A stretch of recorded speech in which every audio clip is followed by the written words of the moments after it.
And we're good. Hello, everybody.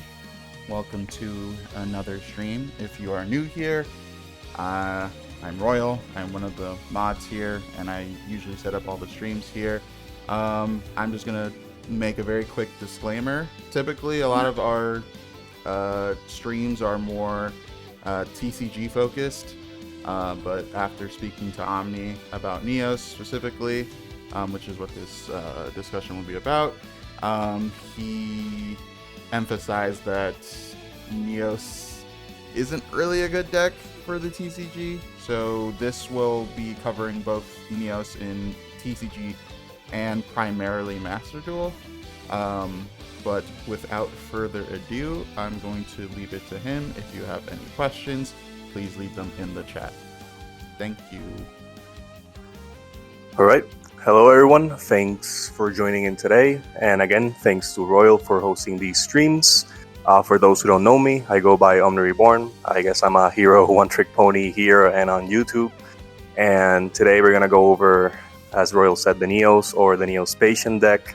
The discussion will mostly be focused on Master Duel, as he said, since it's where you can play the strongest version of the deck. But I will also go over the TCG side as well as what you can do over there. And of course, if you have any questions throughout the presentation, please leave them in the comments and I'll try to get to them. If not, Royal, if I miss them, Royal can let me know. Okay, like I said, we're going to go over the Neos deck breakdown, focusing on the two main ways to play it in Master Duel and how it's played in the TCG. We're also going to talk about the pros and cons for each of them, which will be fairly similar since the play style is mostly the same. I'm also going to go over different builds for each deck, talking about the engine and the non-engine ratios. And we're also going to look at like some 1 to 2 to 2.5 card combos, how to play for disruption, and see where Neos stands in the current meta. To start off, let's do like a very quick one-sentence anime recap. Neos and the Neospatians were basically card designs that Jaden made as a child in the GX series, which Kaiba Corp sent into space to see how cards might evolve when exposed to cosmic energy. And well, that's pretty much what Neos is. It's a bunch of level 3 Neospatians that revolve around vanilla elemental hero Neos. They can contact Fuse from the field to bring out high-level elemental hero fusion monsters. And depending on the materials you use for the contact fusion or regular fusion, they have different effects, some which are better than others.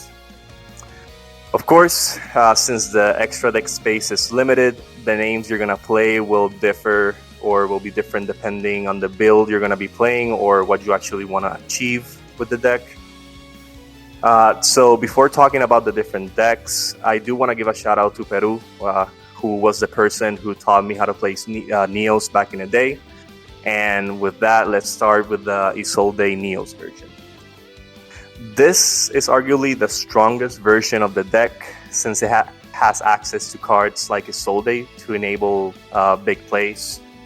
The main strategy for this particular deck going first is to set up Cosmo Neos, which can essentially skip your opponent's turn since they can't activate anything on the field.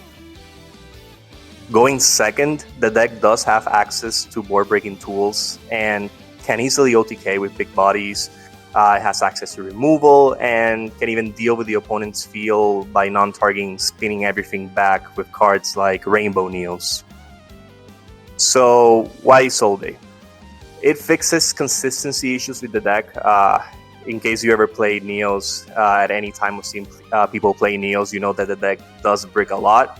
So this card really fixes that by either adding a warrior and special summoning warrior type monsters. It could be anything for up to like 1 to level 4. We'll get to that once we get to the combos. And this, of course, synergizes with the hero monsters and enables more toolbox plays, setting up, any graveyard setup with the different equipped spells that you send off with Isolde. Now, for the contact out version, the approach is a little different. Despite relying on mostly the same engine, this case you don't go through Isolde. And the reason for that is that one of your main plays relies on EN Engage resolving, which locks you into fusion summoning for the rest of the turn. For this build, you're gonna want to go second, since it is a board breaker deck.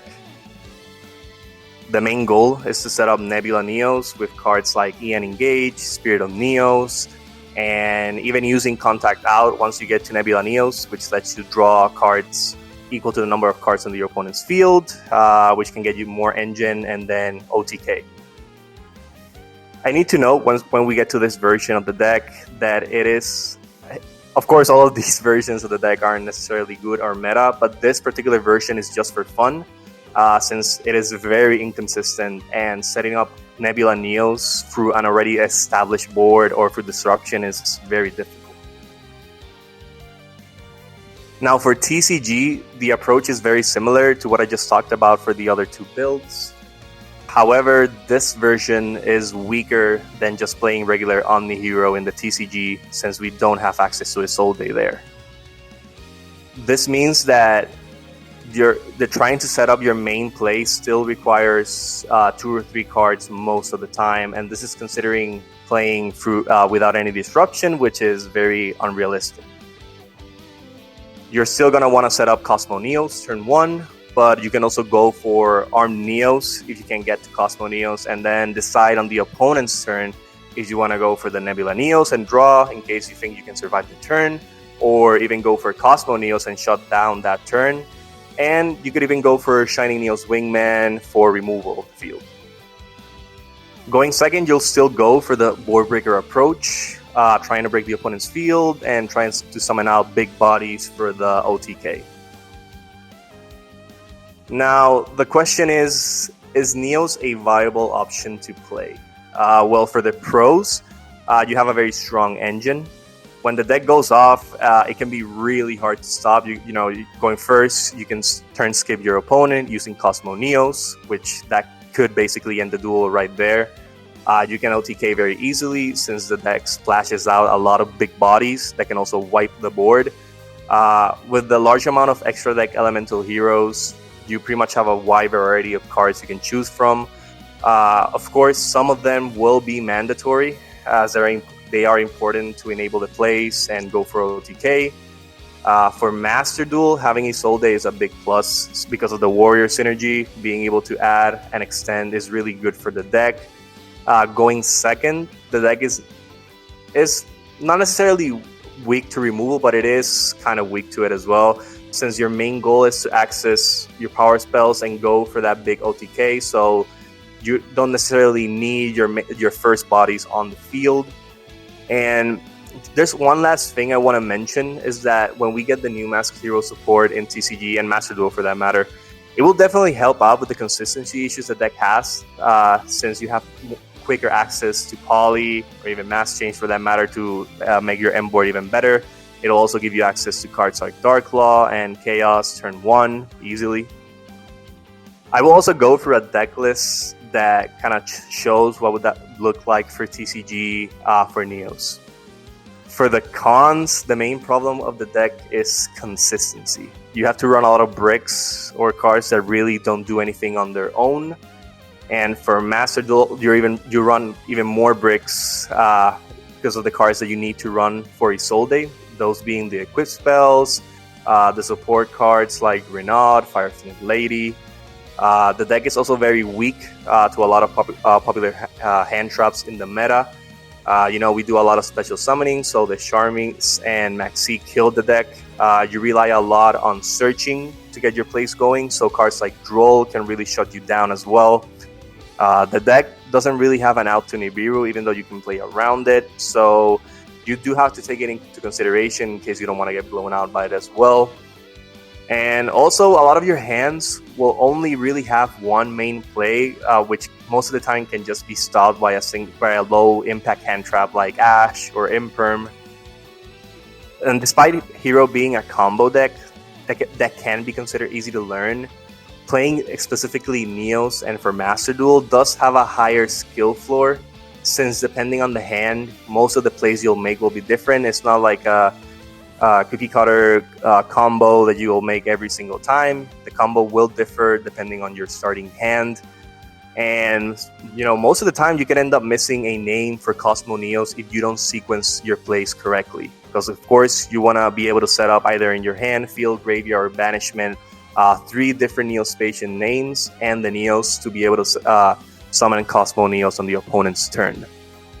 And also, since the deck naturally requires a lot of engine, there's really not a lot of room for non-engine, even for the 60 card build. So you don't get to run a lot of like the popular hand traps that I just mentioned, in comparison to like other meta decks that could probably run up to 20 to even 24 hand traps in the current meta.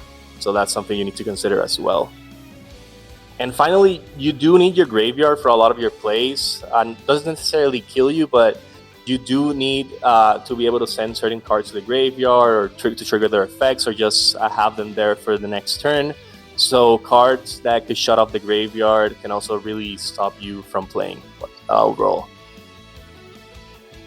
So I'm going to quickly switch over to EDO Pro to look at the deck lists and the overall deck breakdown. But yeah, like I said, we're going to talk about the different decks for Master Duel TCG, what would Neospatians look like once we get the new Mass Hero cards, and then kind of go over some combos over there as well. So let me switch real quick. If you guys got some questions, now would be yeah. My bad. Yeah, No, if there's no. any questions about anything I just mentioned, you can drop them in the comments, in the chat. Sorry.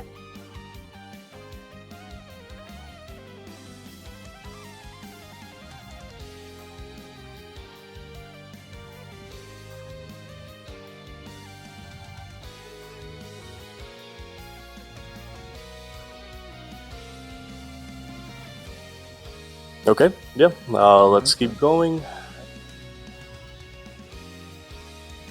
Okay, so I'm going to start off with the Isolde version. This deck is, of course, exclusive to Master Duel because of Isolde. So let's start with the main engine requirements. So let's start off with Neos. We run 2 copies of Neos because going first, you want to minimize your bricks. So that's why you don't run the 3rd copy, even though you need to run 2. Because there can be some situations where one of them could get banished and you still want to have access to Neos, as a lot of your plays, if not all, pretty much revolve around him. And you can kind of also shuffle one of the Neos back in grave with EN Shuffle if you need that extra draw.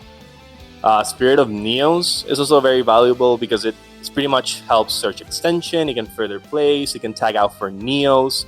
It can even stop lethal by summoning itself from the hand on attack declaration, so that not necessarily comes up most of the time, but could be something that could save you from lethal as well. Stratos, of course, mandatory. It's one of your best searchers. We have Prisma. For Prisma, you can pretty much send Neos or any Neospatian for cost to the graveyard. This actually will be one of your main plays because you'll be looping Prisma to send different Neospatian names to the graveyard, and that's how you're going to be able to set up Cosmo Neos, as we'll go through in the combo. Blazeman's here to search Poly, and it's also a Fire Warrior, which also synergizes with Renaud if you need the extra body to go into Isolde. We have Liquid Soldier here because it draws 2 cards and can special summon from the graveyard. This doesn't necessarily come up, but in case, again, if you need the extra body, that could come up as well. We have Shadow Mist. Shadow Mist, of course, another searcher. It pretty much searches any hero monster you need. Honest Neos is not necessarily mandatory, but does help with the attack boost and can also be a fusion material as well. Vian is the only vision hero we're currently running in this deck, and that's just because it provides too much value. You know, he can send any hero you need to the graveyard. You can also search for Poly as well, so it's pretty good to play him. Then we run the 3 Neospatians for Cosmo Neos. They can also, and we also run these particular 2, being Grand Mole and Dark Panther, because they are the ones you need for Nebula Neos in case you need to draw or break the board going second. For Crosskeeper, we run him because he's also a very good extender and gives you a draw 2 as well. And once we get to the combo, you'll see, like I mentioned earlier, you know, we do run a lot of bricks, and sometimes we need some of those engine requirements in our hand as we go through the combo. And cards like Crosskeeper, cards like Liquid Soldier, Saryuja, are cards that really let you draw into that engine that you need to pretty much go full combo. Rainbow Dragon, of course, is a brick, but you do need it for Rainbow Neos. As I mentioned earlier, Renaud is a pretty good extender. It can summon itself as a free special summon if you have a Fire Warrior monster on the field. If it's special summoned, you could also grab any equipped spell from the grave and add it to your hand, and that also comes into play with Isolde. Yeah, you'll see in the combo. And Fire Flint Lady is also an extender. If you have a warrior on the field, you can special summon it. And if you need to summon another body from your hand, let's say you wanted to summon the Vion and give it targeting protection, you can tag out the Fire Flint Lady for that Vion and give it some targeting protection. Before going to the spells, there's a question from Strider. Is there a version of Isolde Neos that is closer to 40? Or is that not a good approach considering all the bricks? I personally tried bringing down the Isolde version closer to 40. It's not really good because you need to run a lot of bricks, like I mentioned earlier, specifically the 4 equipped spells, the support for Isolde being the Fire Flint and the Renaud. Like I said, you probably need these 2 copies, and the only realistic ways to bring down this deck down to 40 would be to pretty much mess with the non-engine, which it's already very limited. Taking out some of the power spells, which you don't really want to do. Of course, you want to max out on the Hero Lives copies. You want to max out on Ian Engage, on your Searchers. You could cut out a Crosskeeper if you wanted to, but at the end of the day, if you try to slim this down very close to 40, you'll end up in a situation where most of your hands will be unplayable or will really rely on your normal summon, which can be very easily disrupted. So for this particular version, what you're trying to see ideally is 1 to 2 or even 3 ways to play, or at least get 2 different bodies on the field to go into Isolde. And of course, you'll never want to get rid of like the Ash Blossoms, the Callbys, the Crosshouse for the Maxi minigame. So it's in a weird spot where you would want to cut this down closer to 40, but when you do that, then it just becomes a situation where you see a lot of the cards you don't want to see in your opening hand. Like, you don't want to see any of the equipped spells in your hand, because even though there's a 1-card combo where you only need 1 of these to go off, most of the time you'll be sending 4 of them with Isolde to maybe summon a Blazeman to grab Poly, maybe summon the Vion to send and add Poly as well. So if you see any one of these in your starting hand, you're already losing out on that with Isolde, which of course is too much value to lose. Like I said, if you cut down on any of these, then you're just pretty much begging to lose to the Maxi minigame. So yeah, it's in a weird spot. I tried it, and I think, at least for the Isolde version, the better way to play it at the moment will probably be just to play the 60-card version. But then, all right. Sorry, I was gonna. Yep, go ahead. I think a common question that I see when it comes to Neos is there no reason to not run like a small evil hero package in place of, not like in place of like Isolde, but just in terms of maybe diversifying what you could do. Yeah, so I tried that too as well, and personally I would only run the evil hero package if I were doing the, let's say, a contact out version, or even for this deck if it's like a board breaker approach. And the main reason for that is, like I said, for this deck, like, its main highlight, or one of the best things about this deck, is that you have access to Isolde. And now let's say you want to run the evil hero package. Once you activate Evil Assault, you're pretty much locked out of using Isolde for the rest of the turn.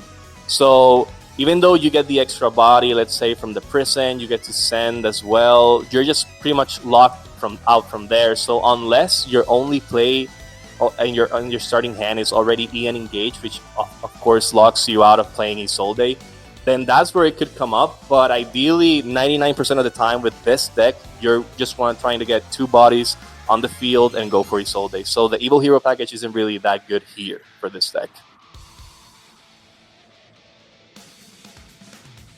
But yeah, and then next up we have the different equip spells. Like I just mentioned, these are the cards you want to send off with Isolde to either summon a warrior from the deck. It could either be anything from level 1 to level 4. And truthfully, these 4 could be any 4 different equip spells you want. We have DDR, Axel Fools, Living Fossil, and Durendal. The reason for these 4 are that they also have utilities with the deck as well. For example, DDR can special summon a banished monster, so as you'll see in one of the combos, that actually comes up. Of course, Axel Fools is pretty much a monster negate. Living Fossil can also be as an extension. It could bring an extra body by reviving one from the grave. And Durendal can add any level 5 or lower Fire Warrior monster, so that could add pretty much Renaud, Fireflame Lady, or even Blazeman. A Hero Lives, for this particular version of the deck, is pretty much a 1-card combo, so you're going to want to max out on it as well. And now, cards like EN Engage, Neos Fusion, EN Shuffle, and Instant Contact, they do help extend, but they are technically not 1-card combos. That said, EN Engage generates too much value. So, even if it's not a 1-card combo, you're going to want to max out on it as well, since it can dump any of the Neospatians or hero names to the graveyard. It can summon a Neospatian or Neos from the deck, and that's poly. That's a lot of value to not be playing at 3. Of course, we got the engine requirements like poly. We got Miracle Fusion, Miracle Contact, and the favorite contact as well, which is going to be the main way you get to summon Cosmo Neos on your opponent's turn. For the searchers, we got E-Call, we got Rhoda, and even Foolish Burial can serve for that as well, since it can send Shadow Mist and add any hero, or in some cases, it could even just send a missing Neospatian name you need to set up Cosmo Neo, so that comes up as well. And then for the non-engine we're running, of course, most of the non-engine is going to be dedicated to the Maxi minigame. So we're going to have the 3 Ashes to counter Maxi. We play Maxi because Maxi is, of course, broken. We play the Called By and the Crossout for the Maxi as well. And one thing about Crossout that's also very interesting in this deck as well is that the same as Foolish, it could also banish a missing Neospatian for Cosmo Neo. So let's say you go for your entire combo and you only had access to 2 different Neospatian names, but you still have Crossout. You can also set or activate the Crossout, banish the 3rd Neospatian name you need, and then you can set up Cosmo Neos that way as well. Droplet is good, like pretty much in every single hero deck. A lot of your cards also want to be in the graveyard, so this comes in handy as well. TTD to break the boards, and Red Reboot as well. Red Reboot does have some better synergies in the board breaker approach with Contact Out, but here it's also very good. And in the current meta, we still have to play with against Malice, so being able to reset and stop the Malice traps or even the dominance, like the Impulse cards, is also pretty good as well. So that's pretty much the full main deck breakdown. And now we can get to the extra deck, but I think there's a question. Can you do a Jubel and Neos deck stream? I've tried, I think, Jubel with Hero. I haven't tried Jubel with Neos yet. It's something I'll probably want to experiment later on, but haven't done it yet. But as most of those types of decks where there's no real apparent synergy, it'll just boil down to that those decks are just going to be played for fun. So it wouldn't be optimal for me to let's do a Jubel and Neos stream, because that deck is just like a meme deck. So it's not really worth it to try out or give that much highlight to those types of decks.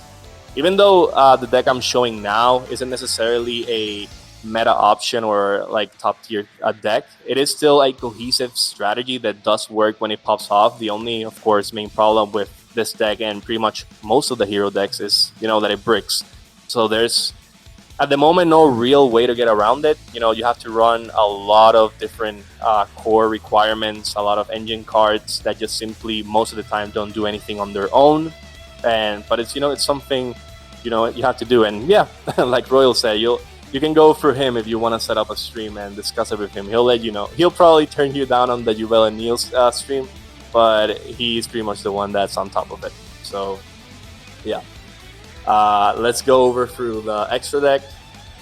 First off, we have the Dark Neos. It's a great summon when you're going second using Instant Contact. It helps break boards.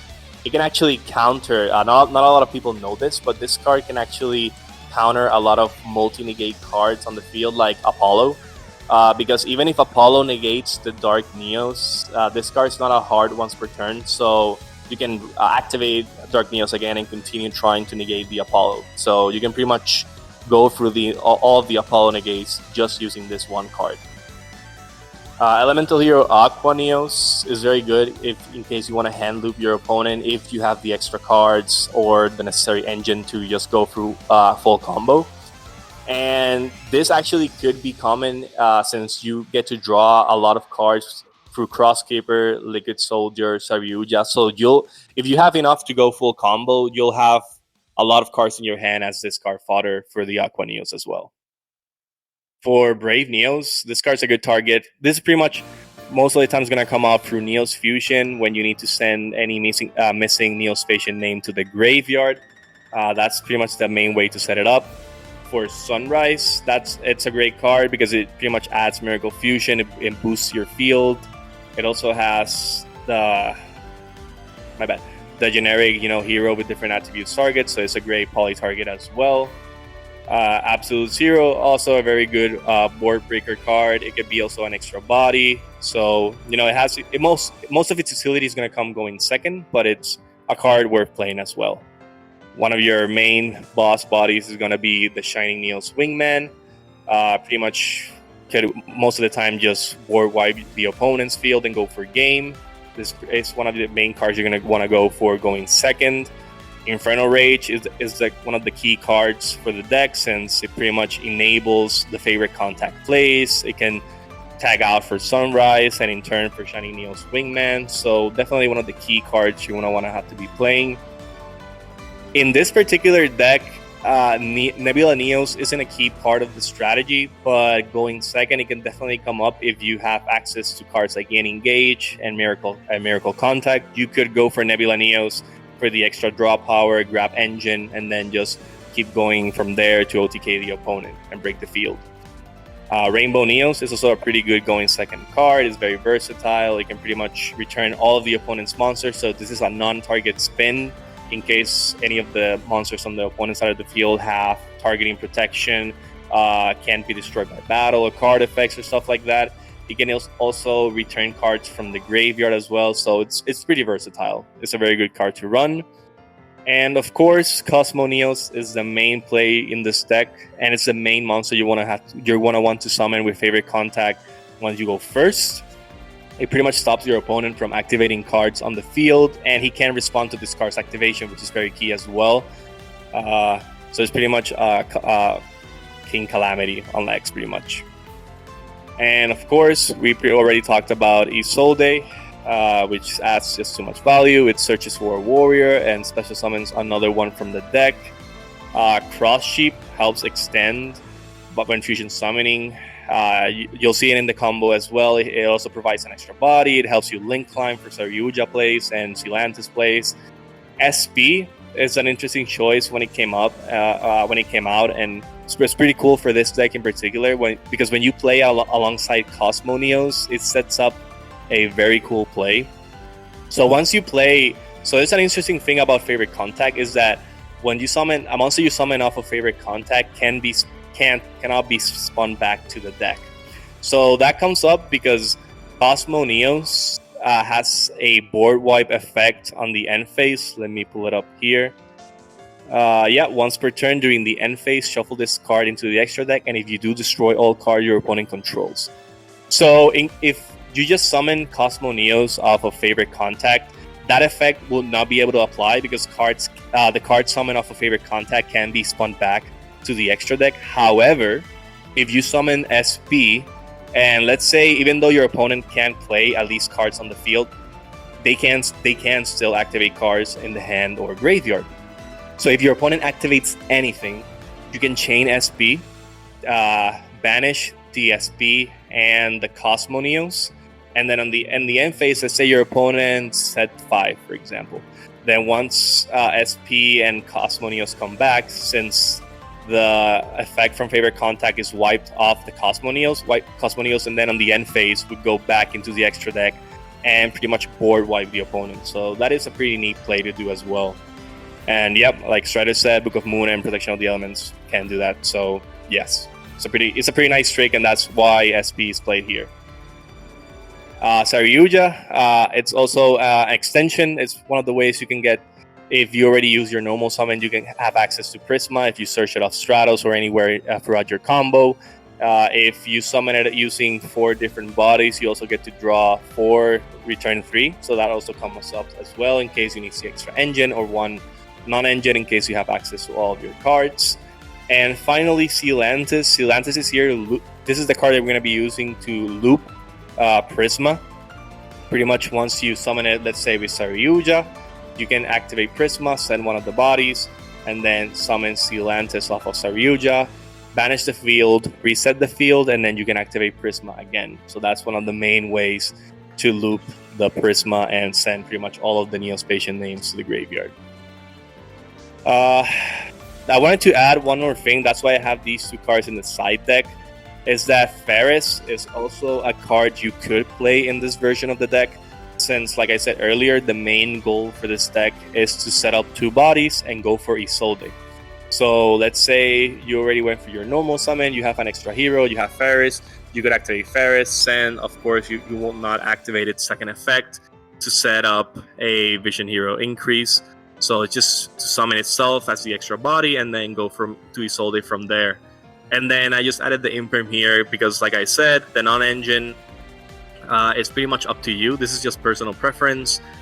Most of these cards are already in here just to counter the Maxi, and Droplet is just an overall good board breaker card, and it also synergizes with heroes. So, like I said, all of the non-engine is up to you if you want to play this deck. So that's something I wanted to mention as well. So let's switch over. Before I switch up to the different decks, are there any questions with this particular build for Neos?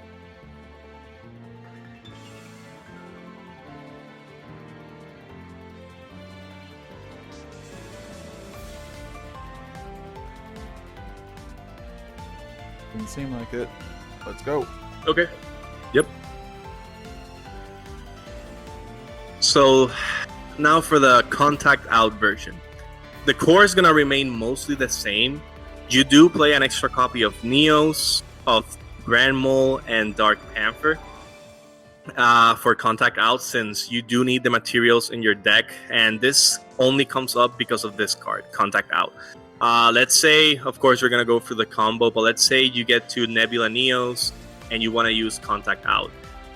For Contact Out to resolve, or at least the way you want it to resolve, is that you want to tag out the Nebula Neos, bring back the Neos, the Grand Mole, the Dark Panther to resummon or Contact Fuse the Nebula Neos, and then just keep drawing from there. You have to make sure that all of the materials are in the deck for that to resolve. So that's why usually you have to run 2 copies of these 2 Neospatians and a 3rd copy of Neos, just because it does come up. And like I said earlier, most of the time you're going to be running for 2 of these copies, so having the extra copy for the Contact Out is useful as well. You also run a couple extra bricks for the Neospatian line, since in the case, of course, that this actually resolves, or you get to pull off the Nebula Neos play, you're going to have a lot of engine, so you're pretty much going to be able to do some flashy plays, go into Magma Neos, you can go into Divine Neos. Pretty much, it's like this, we're going to get to the extra deck, but the extra deck is pretty open as to what you actually want to do. And like I said, this deck is for fun. There's no real reason to play this deck competitively. But if you've seen any of the replays I've done in the past, that's pretty much what it does. You try to bait off everything, try to go for EN Engage, try to set up Nebula. Nebula will draw. Hopefully you draw into the Contact Out, or if you already have it in hand, you use it. You reset the Neos and the Neospatians, Contact Fuse, draw, Contact Out, resummon, Contact Fuse, rinse and repeat until you can't do it anymore. You're going to have 20 plus cards in your hand, and pretty much the game should be over from there, since Nebula Neos also has an effect to non-target negate a card on the field. So at that point, if you went through the opponent's disruption, you negated a couple of cards on their field, you have 20 plus something cards in your hand, you pretty much won the game on the spot. So you can pretty much do whatever you want from there. That's why I pretty much play the extra bricks just to go into like flashy Magma Neos, Storm Neos plays. But of course, that is completely open and up to you. You could play any of the other different cards like Chaos Neos if you wanted to. But I have to reiterate again, this version is for fun. I know the replays I've done in the past are flashy, they look cool, but I can assure you that is not a consistent way to play the deck. You will break 99% of the time. But I will say, when it goes off, it feels incredible. Like, there's no real way to describe the dopamine hit when Nebula resolves and you resolve Contact Out as well. Like, you won from there. So at that point, you just want to do as the most flashy plays as possible. But yeah, it is something to consider when you're playing this deck. Another key difference you'll see is the thrust. For this deck, the main card you always want to be able to resolve is the Ian Engage, since it's the card that's pretty much going to provide most, if not all, of the key pieces you need for Nebula Neos. It'll send a name. Usually in your hand, you'll already have a Neospatian or an Elemental Hero, ideally being the Mist, since it could also provide an extra search. So you're going to be able to send a hero, a Neospatian, and then you're going to be able to summon either, most of the time you're going to be summoning the Spirit of Neos, but you could also technically summon another Neospatian name if you already went through the Spirit of Neo, let's say through the Crosskeeper. So that could come up as well. Plus you get access to Poly, so you could keep trying to bait out your opponent, try to do different plays. For example, let's say you already ran through Stratos, you for some reason managed to get to Spirit of Neos, you managed to tag out for Elemental Hero Neos, you already have access to Poly. You could keep grinding before, if you already activated Spirit of Neos, grab the Miracle Contact, or you already have access to it, you could just pretty much keep going, trying to leave the Miracle Contact play for Nebula Neos as your last resort. That is the one play, at least for this deck, that you want to resolve. So you could just keep going from there, using Poly for these two bodies into the Infernal Rage, or if you think your opponent has an out to it, just going for Sunrise to grab Miracle and try to keep extending as much as possible. That's how this deck tries to go off. It tries to bait out everything and leave the Miracle Contact play for Nebula Neos as your last play. Because pretty much at that point, you get to draw even more engine, more board breakers, and if ideally you get to Contact Out, you pretty much get to rinse and repeat that same combo over and over. So that's pretty much how this deck tries to go off. Another different card here would be the Grand Merge. Since you have 3 vanilla copies, you could ideally, if you have access to Poly and for some reason you have 2 of the copies in your starting hand, you could Poly them for the Grand Merge. That'll pretty much boost it up. So I think 3,200. I'm not sure. And that's pretty much a big body that you could go into battle phase, swing, destroy any of the opponent's monsters, and then this has an effect once it destroys a monster by battle. It can pretty much tribute itself and summon any of your hero monsters from the extra deck, ignoring its summoning conditions. So this is another way you could get to Nebula Neos. If you wanted to fully break the board, you could summon Shiny Neos Wingman. If you wanted to shut down the turn, you could even go into Cosmo Neos as well. So that's the reason we play Grand Merge there as well. And pretty much all of the other cards are cards you saw on the previous iteration of the deck. I don't think there's anything different looking at it right now. We still have the same pretty much the same non-engine for the Maxi minigame. Like I said, we max out on Frost for Ian Engage. We max out on Contact Out to see it if we get access to Nebula Neos.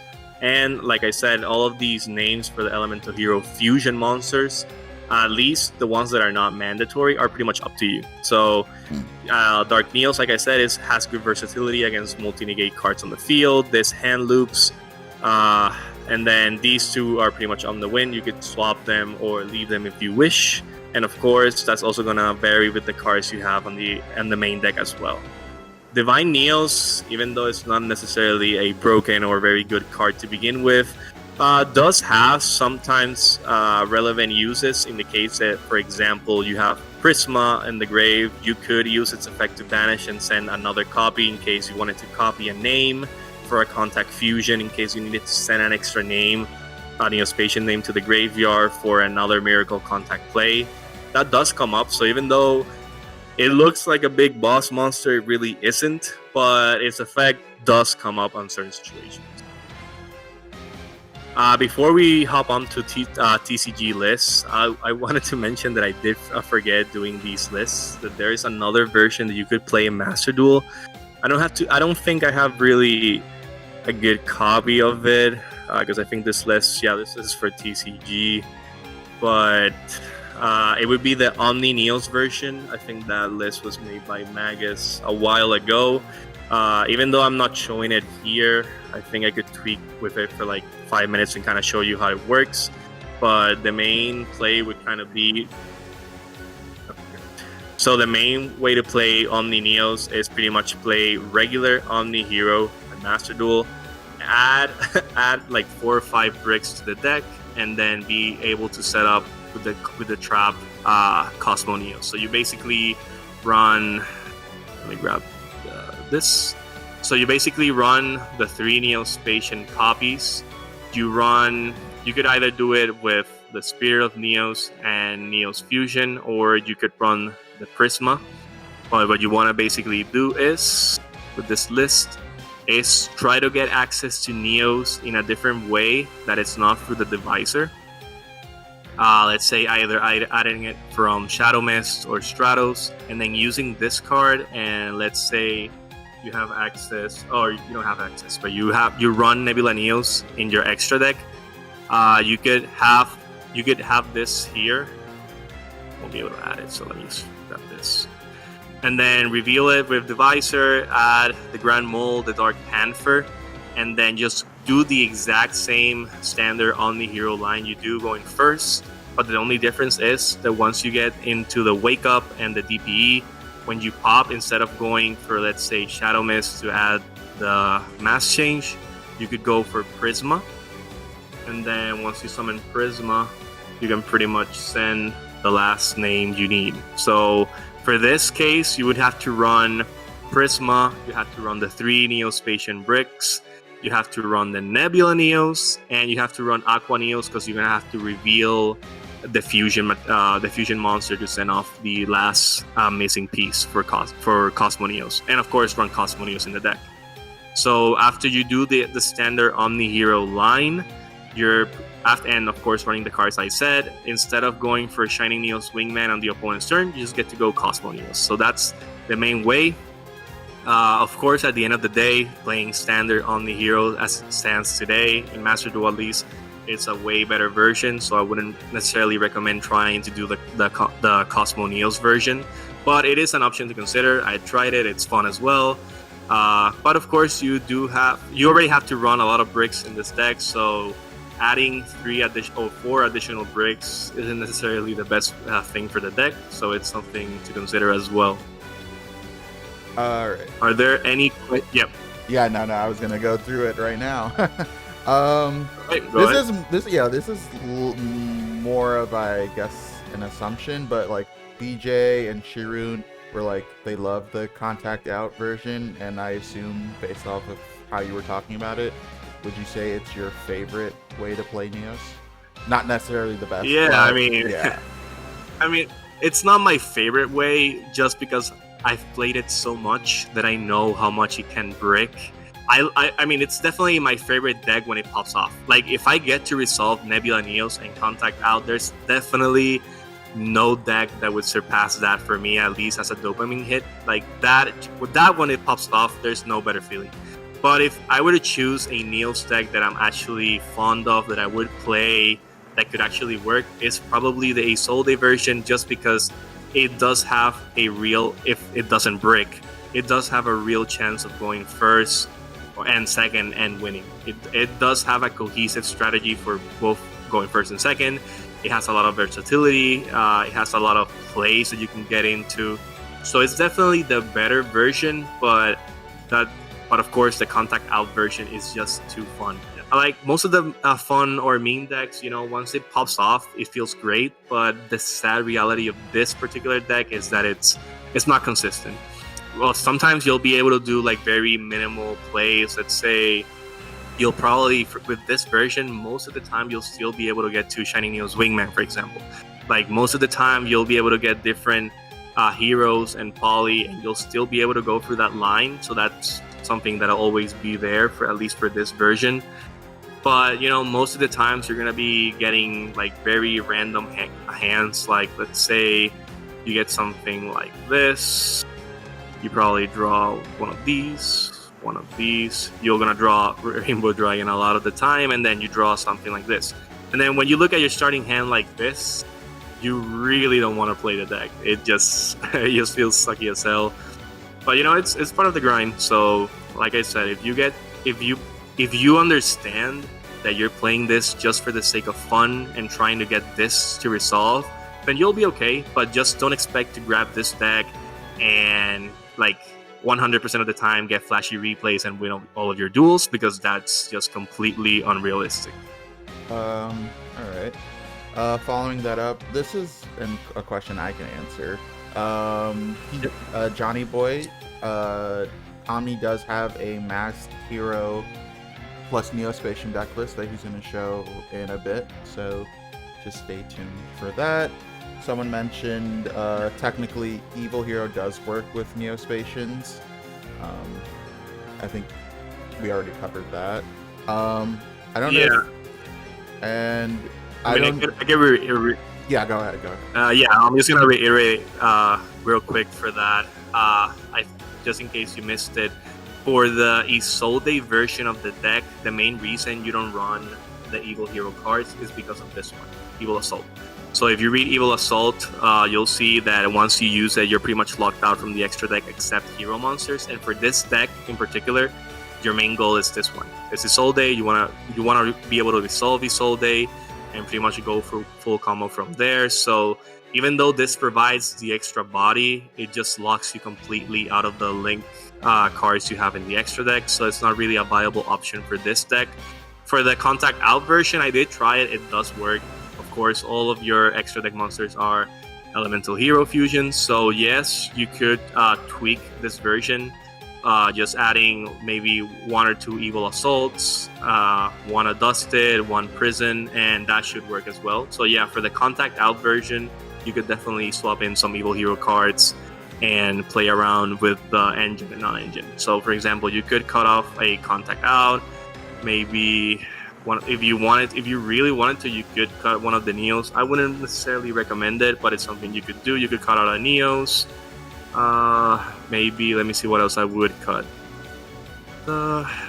You could even cut this out if you needed to. You already have 3 slots, so you could add 2 of these. You add 1 Adusted, and I think you need 1 Prison as well.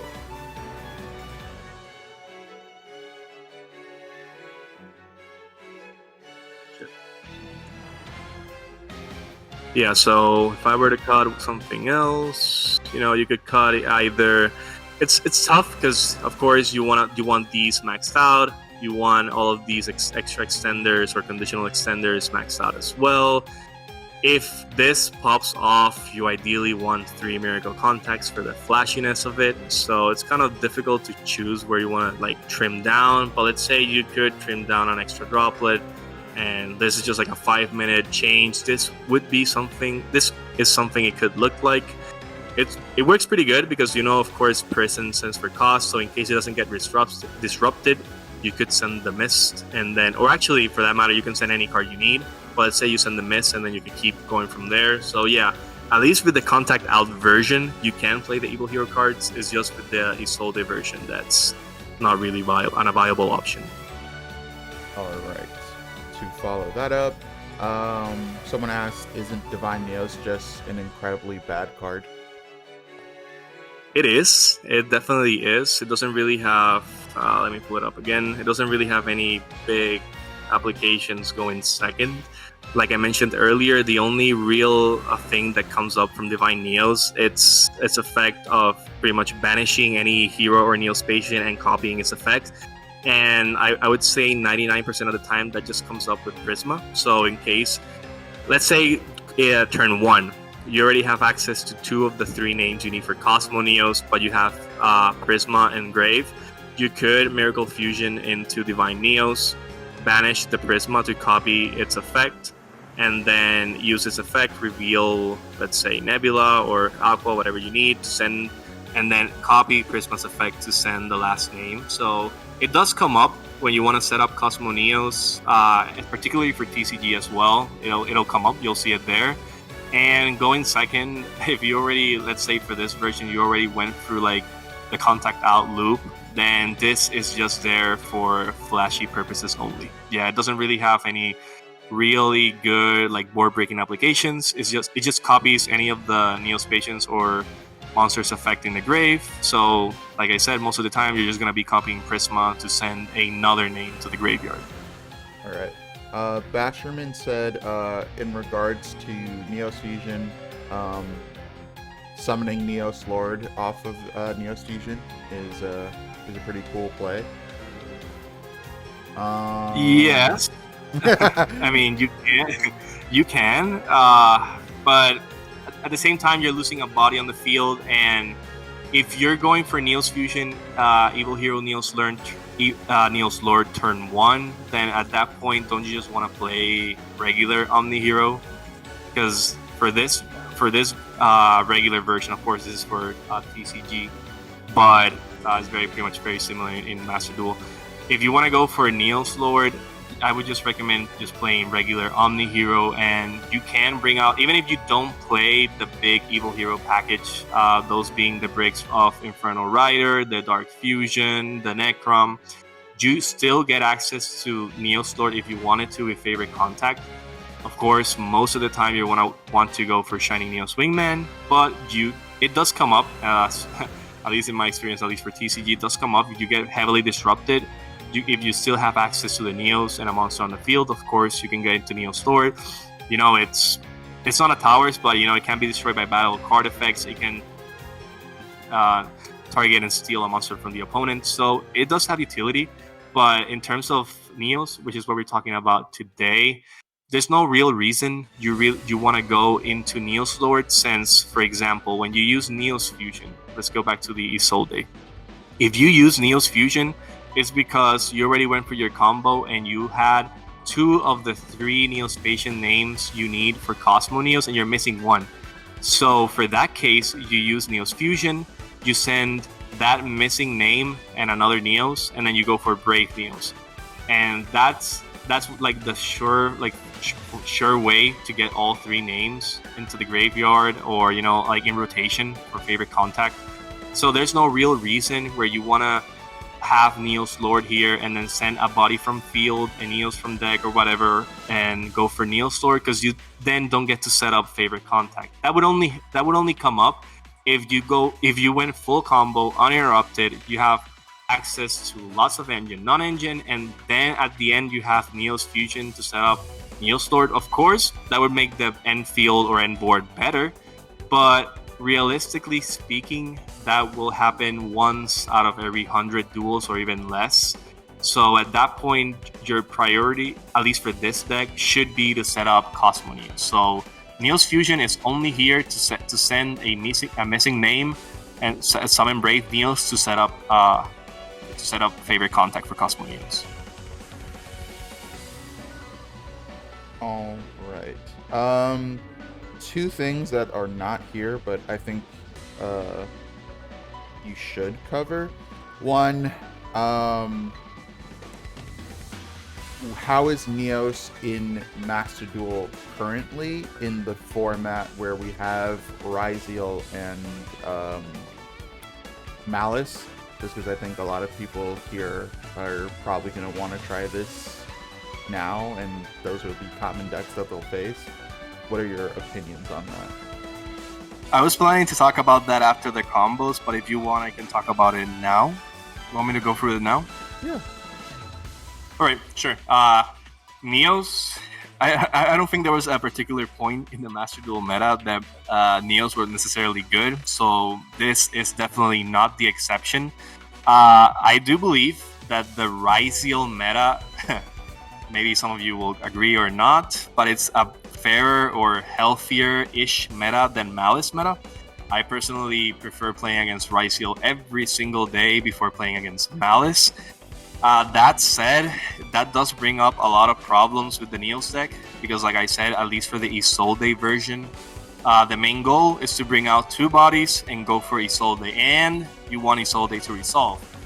Now that could be a little bit tricky with Detonator on field, because just activating anything will pretty much get rid of any 2 bodies you have on the field. If you decided to activate Isolde, if you for some weird reason actually managed to get to Isolde, then if you activate its first effect, it just gets popped. So it's in a weird spot where if you're going against Ryzeal, you pretty much need a custom hand, or you need a very good board breaker. I'm not saying it's impossible. If you, let's say, draw Droplet, if you draw, let's say, Book of Eclipse, Book of Moon, and manage to get rid of or at least stop the Detonator, the deck can go off pretty good.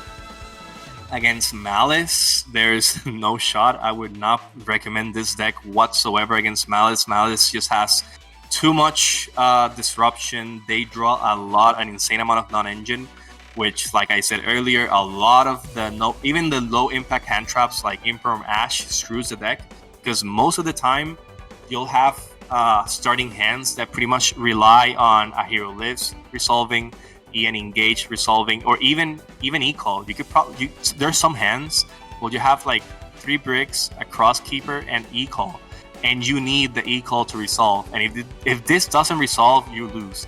So against Malice, I would say Neos is in a very bad spot, so that's why I wouldn't particularly recommend it. If it were just Ryzeal, I think you stand a better chance, because Ryzeal's disruptions aren't really that crazy. It is a lot of pops. You do have the monster negation for the field spell. You have even more pops for the trap, but I feel it's something that Neos can work around with a good hand, good board breakers. Like I would definitely, for this particular version of the deck, would add more board breakers, and it could work against Ryzeal. Against Malice, I would definitely not recommend it. Second thing, I'm surprised you haven't talked about it, but the grass is greener build that Peru made, that you also started doing, where it's he basically would do grass into transaction rollback into favorite contact. You did grass into transaction rollback into what's the card's name? The Balance of Judgment, or whatever it's called.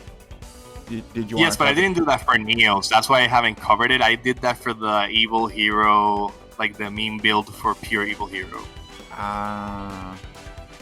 Okay. Wait. I mean, I can talk about it. I can talk about it, sure. Yeah. The only reason I really didn't talk about it is because, of course, I did not come up with this strategy whatsoever. But what Royal is referring to for the people in the audience is that there is a version, and I guess it could work with Contact Out, where you pretty much have grass. You pretty much have grass, 3 rollbacks. You have, I guess you could have extra copies of Favorite Contact. And then let me just add, for my sake, the Balance of Judgment, just to take it into discussion. I think I'm not missing anything else for the discussion. Let me think. One card. He also plays, I think, the next. That. So these are the cards that come into the discussion. So this version for Grass Looks Greener is very similar to the Contact Out version. The only tweaks that Peru did to this deck were the addition of Grass, Transaction Rollback, and I guess next, I'll get to that in a second. But the main goal, instead of, like I said earlier, for this deck, the main goal was to resolve Nebula Neos, the Contact Out loop. For this deck, their main goal would be to resolve Grass. So you could also run, what's the card that if you have 3 or more, you banish your entire hand, grab a spell? Forgot the name. Left Arm Offering. Yep, that one. So I'm missing that one as well.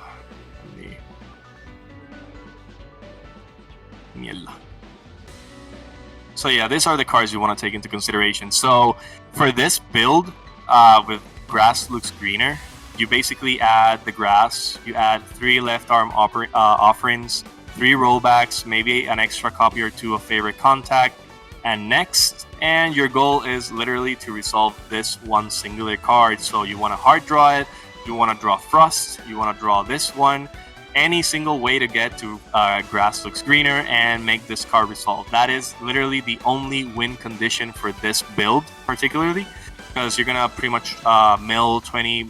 Most of the time, you're gonna mill 20 plus something cards. Ideally, you'll have a rollback in that mix. You'll have favorite contact there, and you're gonna run extra copies of the Neospatians as well. So ideally, you'll have a Neos, a Mole, and a Panther engrave. You'll transaction rollback for favorite contact, go for Nebula Neos, and do the same thing we were doing for this version, just going through Grass Looks Greener. I tried it. It's even more brickier than this version, and that's something that's very surprising to say because this version already bricks a ton. But it's definitely fun. One thing I did do for a different version, trying out that grass goo that Peru did, was trying something different with Balance of Judgment. So what I did was I did kind of a similar approach to Contact Out, but I did it with Pure Evil Hero. So I kind of wanted, I knew that the Pure Evil Hero with a lot of engine could also go off, especially with cards like Supreme King Castle, Super Poly, of course. I'm talking all meme builds, by the way. None of this that I'm talking about right now is for competitive sake, just a quick disclaimer. But I knew that with a lot of engine, I could probably get something going, but it wasn't the same because I didn't have access to Nebula, so I was trying to figure out a way to, draw a lot of engine, and of course, Balance of Judgment came in. So I did kind of a similar approach of trying to play a board breaker approach, trying to get access to grass, and then mill everything off with Transaction and Balance of Judgment in case you don't know what this card does.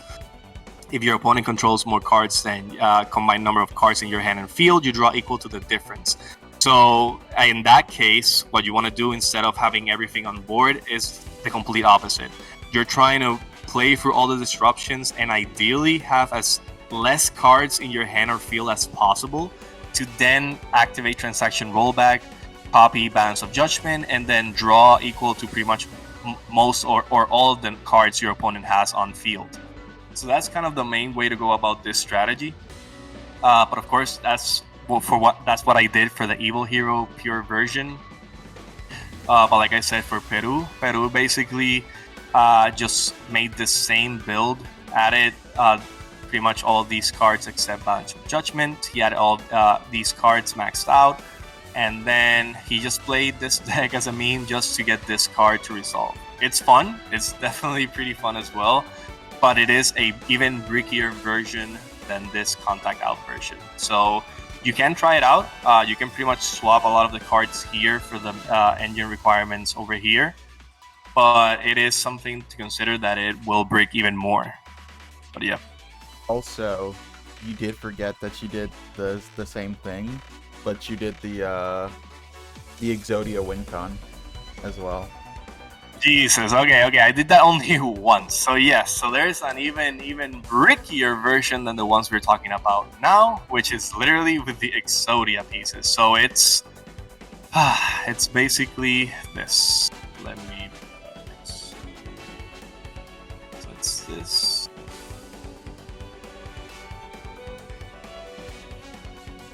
I really have to go through all of that shit.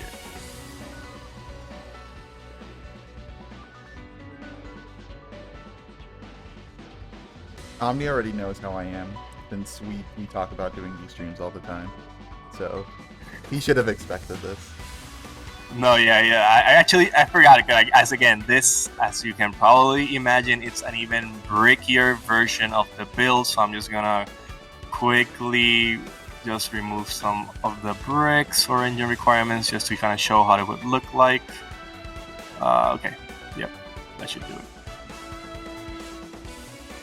So this would be an even brickier version than the regular Contact Out version, or even the Peru 60 card grass version. This, I only played it to get a single replay because I think a couple of months back someone said it as a joke, and I actually was like, oh shit, that would actually be kind of funny if you would get Nebula Neos to resolve, draw a bunch, and then basically just win through Exodia. And that is exactly what I tried to do. I pretty much tried this combo with Nebula Neos, and then hopefully my win condition was to draw all 5 pieces. Once I started playing this, I kind of figured out that sometimes I would mill one of the pieces with grass, because I think I tried this with grass as well. So I played, I think it was Factory. Yeah, so I played this very old card, which targets 2 normal monsters, adds them to the hand. So of course this isn't the finalized build. I just added these cards for adding sake. But I literally just added, I think, 2 copies of this, because sometimes with grass I would mill 1 or 2 of the pieces. So I wanted to add them back to the hand for the win con. So yes, it's something you can try as well, but I would not recommend this one, even less so than the grass version. It's even brickier, and it will only happen once every out of like 1,000 duels. It's fun though. I can't imagine my opponent's face seeing me resolve Nebula and then suddenly win with Exodia. That has to be a funny reaction, but definitely a very bricky version. So again, it's something you want to do if you're only playing for fun. Do not try this on ladder. You will get absolutely wrecked. So just quick disclaimer on that. All right. On a serious note, does anyone have any more questions before we start going over the TCG deck list, which he has 2 of? Yeah, guys, keep throwing questions in the chat. I'm gonna try to open Master Duel and grab. I'll see if I can get screenshots of these lists, the funny lists. I'll send them in the chatting, because I know I've been like swapping back and forth with the cards. Let me see if I can find like actual lists that I used, in case you wanted to try experiment with them. Even though I wouldn't recommend it, but you can try it out. As always, you already know Rossi's here with Karibo package wear, brother. Yeah, I fucked up. I didn't do anything for the Karibo package. That was on me. My bad, bro. Damn. Which hunt begins now? Let me see.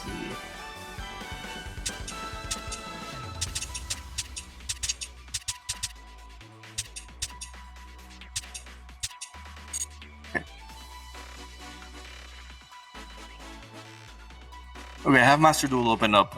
In case someone is interested, I think I could leave that, because I have no idea where they are. I could find the deck list and then send them at the end, in case someone really wants to take a closer look at the deck list. But I think we can keep going and then leave that for the end, if there aren't any other questions. I already answered Johnny Boy. Somebody asked how to play through hand traps, which I assume you just have to gas through them. Yeah, so I think I'll talk about it for the combos. One of the main things about this Neos decks is that most, if not all, of your plays will be very hand dependent. So even though I'm going to show some quote-unquote standard combos you can do with your starting hand, I would say 90 to 95% of the time your combo will completely differ from the previous one. Just because, like I said, your main goal is going to be to get 3 different names in rotation for Cosmo Neos, and your hand is basically going to make that difficult. So the only real way to play through hand traps is, like Royal said, gas through them. This mostly is going to depend on 2 major things, like how much gas you have on your hand, how dumb your opponent is. If it's someone that's not experienced playing against Hero or Neos for that matter, I would say like half of the time they'll activate their disruptions incorrectly. You know, I've seen everything. I've seen people ash A Hero Lives. I've seen people ash Stratos. I've seen people ash E-Call. So, you know, I can't say like for certain written in stone how you should play around hand traps, because it's gonna mostly differ on your opponent. If your opponent is a good player and knows what you're trying to do, they'll know how to use their disruptions properly. And I can't say for certain. I can tell you for a certainty that doesn't happen a lot of the time, especially with the Neos builds, since they're not used to playing against these types of decks, so they don't know where to disrupt. But let's say, for example, if I were to play around different hand traps, let me try to do. Let's say your hand is this. maybe even this. Let's do a hand like this. This hand is a lot of gas, but no non-engine, so let's say I'm adding a 6 card. Yeah, let's try for contact out. Let's do for contact out. And this. Thrust. I mean, the question is very simple. Like, how would you sequence this hand, which of course doesn't have a lot of plays and could actually die to, let's say, a multi-negate board.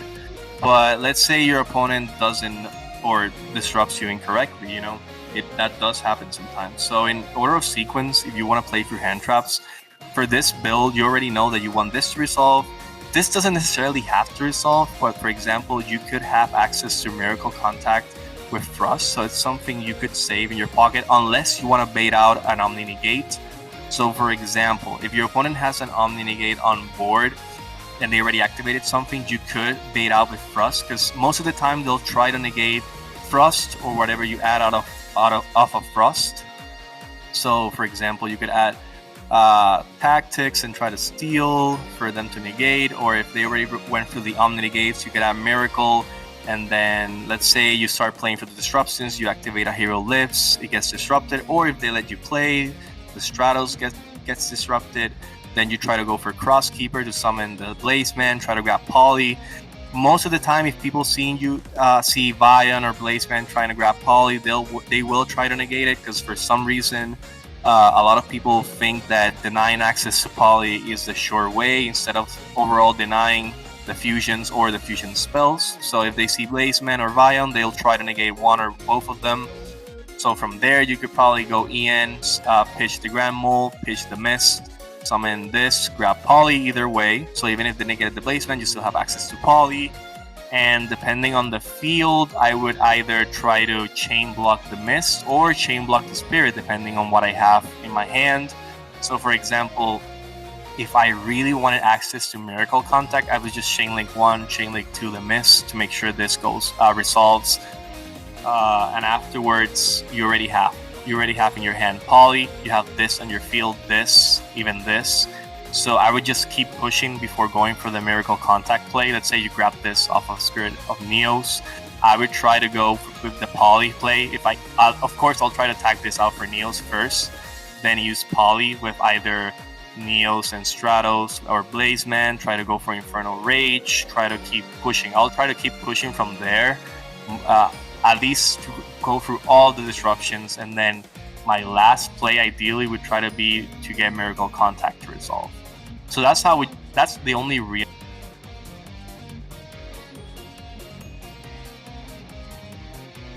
Takes a little bit of luck to hope your opponent misplays. If they have an overwhelming amount of disruption, they could misplay at some point.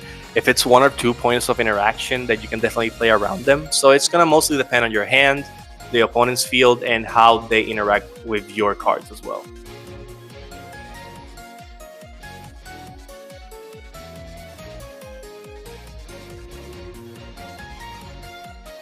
All right. 2 more questions and then we really gotta move on. Yep. First question: have you done Neos Isolde and added Primate cards to it? No, I never really tried it. I think the same reasoning as most of the cards we've mentioned before. It's just these decks already have to run an insane amount of bricks just to get going. So even though Primate Drill Beam is an insane card, you're adding cards like Barrel, which conflicts with your normal summon, and I would say like 85-90% of the time you're gonna have to use your normal summon to get to Isolde. So having to use your normal summon for Primate for Ether Barrel, it doesn't seem ideal.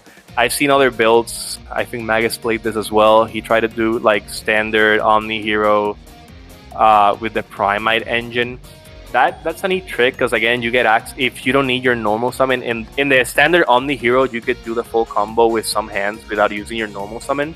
And if you hard drew the Ether Barrel, then yeah, that's cool. You get to set up an extra targeting Omni Negate on the field.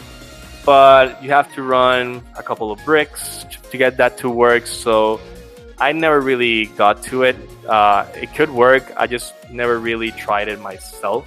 And like I said, I wouldn't try it for Neos either, just because most of the time, I feel like very, very niche hands you'll get to play without your normal summon. Those hands would be something like having a hero lives and Crosskeeper in your starting hand, because then you could summon off the Stratos at, let's say, any of the heroes. Let's say Blazeman, and then you can summon with Crosskeeper the Blazeman without using your normal summon. That's a play you could do right there to get to Isolde.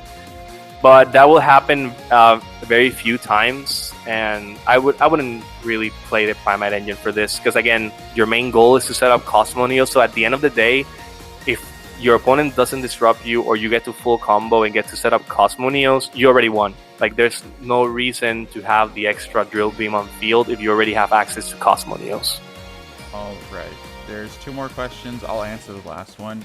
But what are your thoughts on Solid Soldier? I think the same reasoning as the Primite E4 Barrel. It relies, you have to rely heavily on your normal summon to resolve. So for example, if you start off with Solid Soldier, and again, it has to be on normal summon, and you try to special summon any of the heroes in your hand and it gets disrupted with a Veiler and Imperm, then you're just stuck from there. So of course, any of the other normal summons could be disrupted, but like I said, for this, you need 2 bodies. So if you want to use your normal summon, it has to be like a high value play. So for example, the best normal summon you could have in this deck is definitely Vion. Vion sends a monster, adds Poly. The monster you send off, you grab another monster. So if you're gonna use your normal summon, you have to make sure that it's something worthwhile, you like has value to use. Because for example, you could say that you could use Liquid Soldier's normal summon effect to bring out a body from grave, but as you can tell from most hero players, that comes up like 0.1% of the time. So I think it's the same reasoning for Solid Soldier, where you don't want to waste your normal summon on something that's very weak to disruption. Because if this doesn't resolve, then you're pretty much stuck with another normal summon in your hand and pretty much no other play from there. All right, and then the last question, which both of us can really answer. He asked, how do you play through Droll in Neos? And the question and the answer, I would assume, is you have the out or you just lose. Yeah, you just stand up and shake your opponent's hand and say good game. Because I mean, in TCG and it's same for Master Duel, like pretty much all of your cards rely on searching. So if you get Droll and you don't have the out, then pretty much can't play from there. Yeah, if you don't draw the out, there's no real way to play or like any real combos to play around it. And then Shirun just mentioned that a lot of hero matches would be lost if the opponent timed their disruptions correctly. But I think that I think that just applies to like everything, really. Yeah, I was gonna say that for a lot of different matchups, I would say that would apply. If you're very familiar with the deck, then you know how to disrupt it. For example, if I were to play against a hero player, I would know exactly where to hand trap them because I'm very familiar with the deck.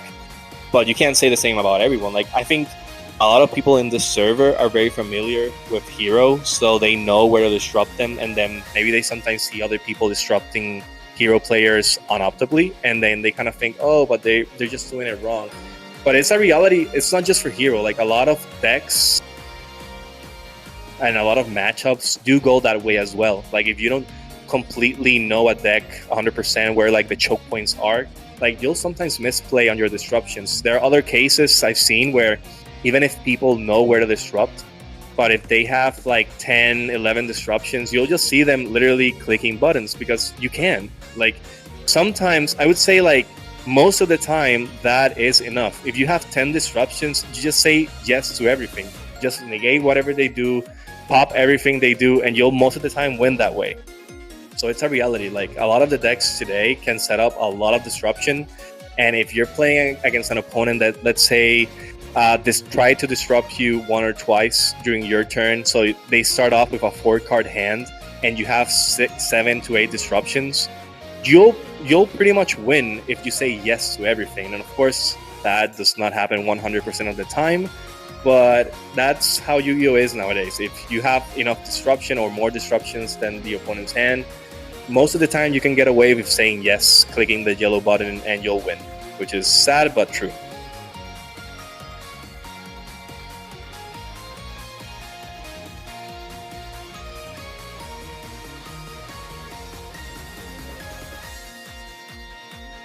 But I think that is it.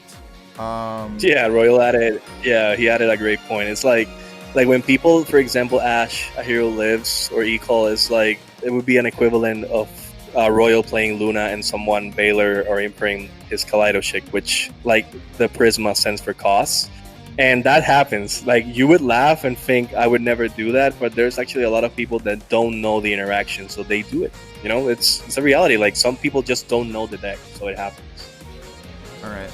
I think with all that said, you can move on to the TCG Decklist. I did disconnect for like 3 seconds, so I'm gonna have to edit that out. But yeah. Oh, yeah, that's good.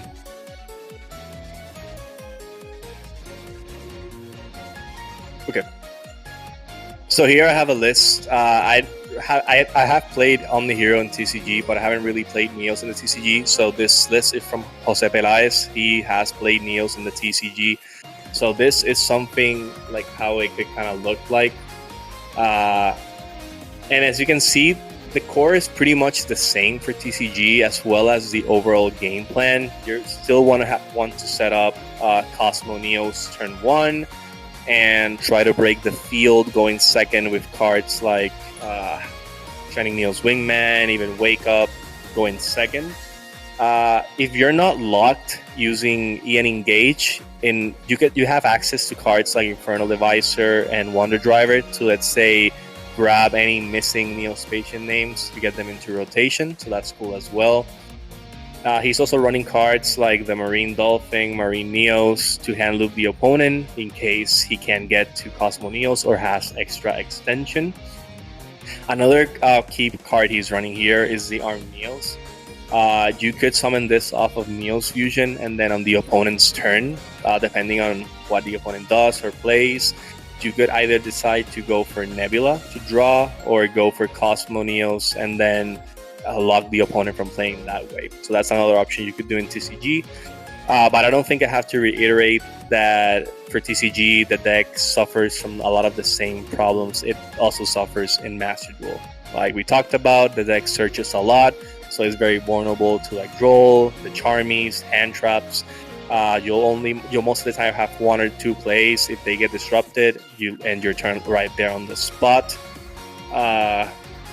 What else? Also, if your main play is to get Cosmo Neos, most of the time you'll need like a 3-card combo to pull it off, which is very unoptimal as well. So that's something to consider with these types of decks as well. And then before moving on from the TCG list, is there any questions in regards to this list or in regards to Neos in the TCG before moving on?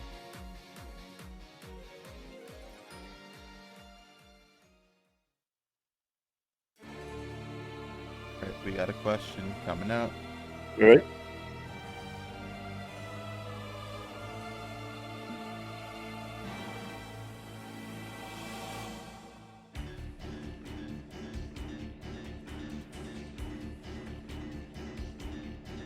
Ultra Poly in Neos, what are your thoughts?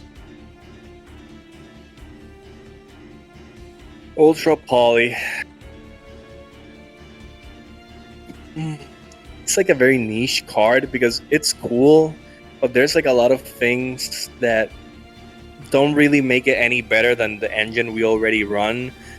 For example, you need to control those monsters. So at that point, like if this were, let's say for example, this were a quick effect, then I could see this popping off maybe as a board breaker tool going second. But in reality, like this is just like a very niche extra copy of Poly, and in a deck where you already run like a lot of different breaks or conditional extenders that you sometimes don't want to see, this is a card that would kind of fit that bill as well. Like if I had an extra spot for like a conditional extender, I would just run a second copy of Poly before running Ultra Poly. that would just be the case, because it's a very more niche version of Poly, and Poly with the right hands can work as a very good conditional extender. It's just the only problem with Poly is just that it's a card that doesn't really do anything on its own, but with a good hand and like the right materials, it can definitely pop off as a very good extender. So for that case, if you wanted to run an Ultra Poly, you in that case should just run a second copy of Poly for that. Someone asked, why is Isolde even banned in the TCG? Because that card is busted. One name. That card is busted. Just for one name and one name only. You can't have Isolde and Infernoble in the same space. As you can probably imagine, if you played against Infernoble in Master Duel or in TCG when Isolde was legal, you know that deck is completely busted and unfair, and the card is broken. That's just the reality of it. But yeah, it's mostly because of this deck. But yeah, I don't think we're ever gonna get Isolde, and I can see it being fair. I mean, Isolde is definitely a busted card. That it helps the deck, sure, 100%. If we had Isolde in the TCG, like, this deck would definitely be a lot better. But the reality is that a lot of decks can abuse and will abuse the Isolde. So yeah, it won't come back. Yeah, the last time I saw Isolde in a non-Infernoble deck, it was a Makanka Warrior pile, and they basically set up the Acid Golem of Destruction, which is the rank 3, that basically says as long as you control the card,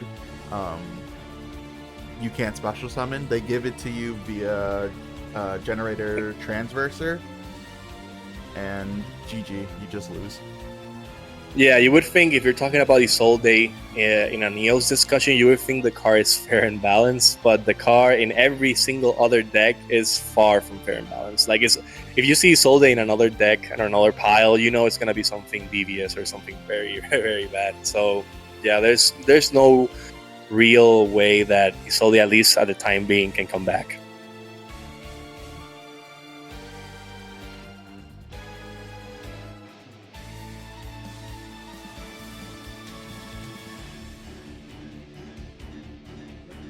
But yeah, that's it for questions. So if you want to move on. Cool. Yeah, so the last build I wanted to show was a version of Neos for the TCG and how it would look like if we had access to like the new cards like the Duskrow, the Furnace, and the Voltic Thunder. This would be a similar deck list that we can get to. I'm gonna try to show off a combo of what the deck can do, but realistically, the only things that these cards really add to the deck, since we don't have access to Isolde, is not the extra body, but an extra way to get to Poly. And if you have access to Poly already, let's say through EN or through the Vion or even Blazeman, if you're running it, is the Mass Change. If you can get to a full board, or even if you can get to Cosmo, you could probably still set up the trap for Shiny Neos Wingman, the same as OmniHero, and probably still end up on a Dark Law and a Contrast Hero Chaos. So that's the only real addition to this deck. But realistically speaking, if you were going to play the Mask Hero support, you should definitely play it on a build that's already very good with these cards. So that would just be regular Omni Hero once the Mask Hero cards drop. This is something very realistic as to something I will probably play when the new cards arrive. I'll probably tweak out some cards. But yeah, this is something you could play once the cards drop. But if you're talking about Neos, then yeah, you could probably try out something like this. It doesn't necessarily boost the consistency of the deck, but it could make your end board stronger if you have the right cards in your hand. So I think after this, I'm just going to show some combos for all the different deck lists I showed. So before moving on, in terms of deck lists, are there any last questions someone wants me to tackle? Any idea when that tactical tri-pack will come to Master Duel? Not really. We don't even know when it's coming to TCG, and there's usually a couple of months difference between TCG and Master Duel. So it's really up in the air. Nobody really has any real idea when the cards are going to drop in Master Duel, or even in TCG for that matter. It's probably going to be a couple of months before we get them in TCG, and it's going to be even more time for Master Duel as well. Yeah. I really want the cards to drop. Like, I've been playing them on simulators like NB Pro, and the cards are crazy. I mean, they don't really fix a lot of the real big issues of the deck, but they do help a lot. And They can also help if you're like under the Charmies or under Duel. You could maybe make some more mid-range combos. So they help in that versatility aspect as well. But yeah, they don't really help against cards like Duel or the Charmies, which are like the big cards that stop this deck.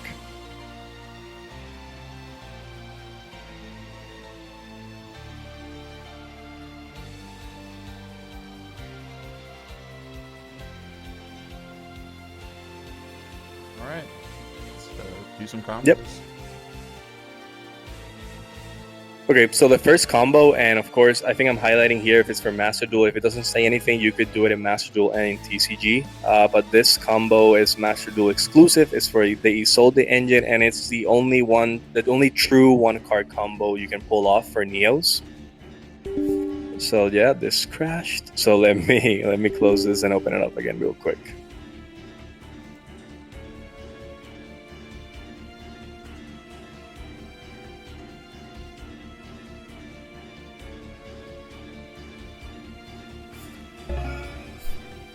So yeah, the combos just starts off with a hero lives. You go for the Stratos, grab Bion, then you normal summon your Bion. Like we talked about in terms of normal summon, this is pretty much one of the main normal summons you're always gonna get to. It sends any hero, it adds poly. It's definitely the best value card you want to spend your normal summon on. And for this combo, you'll see that we send Spirit of Neos instead of, for example, Mist, which is something most of the time we'll be sending, or if it's standard Omni hero, you'll send the Mali, for example. But here, we're sending Spirit of Neos because there's a way to get access to it once we banish it for the poly. And here, it's important to note, in case you don't know, that the card you add off of Isolde can be summoned or activated or anything whatsoever this turn. So ideally, you just grab one of the missing names. As we always say, we only want to get to the 3 different Neos patients to set up Cosmo Neos. So later in the combo, we're going to be able to get Prisma into rotation to be able to loop the last Neos patient name. So we'll just go ahead and grab the 3rd missing piece now. And then we summon the Renaud. Renaud is a level 1, so we just get to send one single equipped spell from the deck to summon the Renaud, and then Renaud on special summon lets you grab any equipped spell from the graveyard back to the hand, and the one we sent is DDR. This is the card that we're going to be using to bring back Spirit of Neos and use its effect. We pitch the Aqua Neos since we don't need it. Spirit of Neos grabs us instant contact. Very, very important here. I've seen people misplay here. Instant contact, once you summon the monster off of instant contact, if you don't have Neos on the field or in the graveyard, the monster you summon off of instant contact is negated, and even if you get this on the field later on, the monster will still be negated. So it's very important that you tag out the Spirit of Neos for Neos before activating instant contact.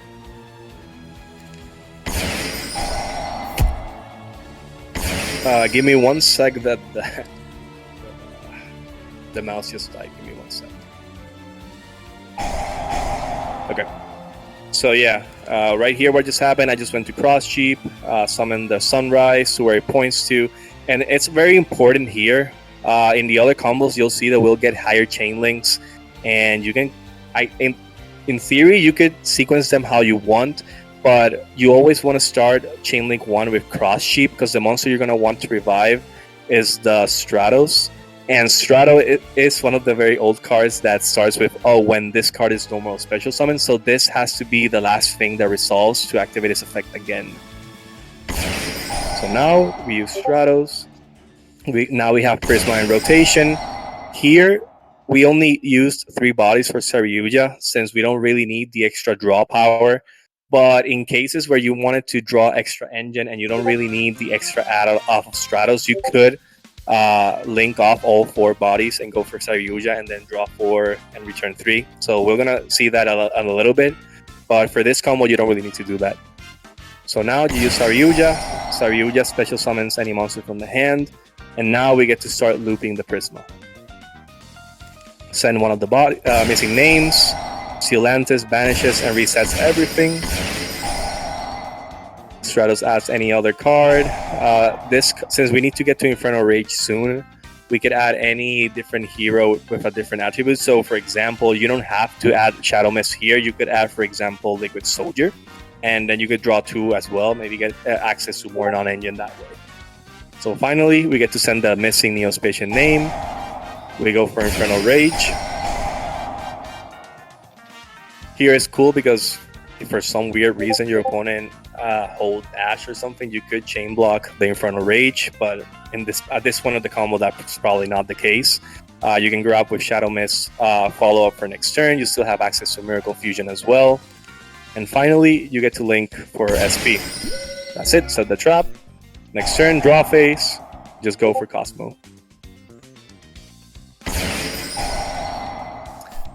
Like I said earlier, there's this interaction if your opponent, even though they're locked from playing any cards on the field or activating any cards on the field, if they activate anything on the hand, on the graveyard, you can activate SP, tag out the SP and the Cosmo Neos until the end phase. When they come back, this card will shuffle itself back into the deck and full board wipe the opponent's field. So that's a neat trick over there. So that would be the first combo, and that's, like I said, the only real true 1-card combo the deck actually has. Another combo for Master Duel you could do is if you have any hero plus any way to extend. So let's say you use your normal summon on Stratos in this case. Here it's funny because I'm grabbing another Stratos, and the reason for that is that there's going to be a way soon to get this card back into rotation because Ian Shuffle is going to tag out this Stratos for the Spirit of Neos. So ideally, I want to have better an access to the Prisma, so this will be back in rotation soon as well. So now, the same as before, we tag out for Neos before activating Instant Contact, and here we get to activate, well, we don't get to activate it here yet, but you'll see in a minute. We grab again the Aqua Dolphin, send 4, and now here we get to send the Mist, grab the Liquid, same as before. And now, since we use the Stratos as a fusion material, we get to revive it using Cross Sheep as link 1, making sure it's link, chain link 1, so we get activate its effect again.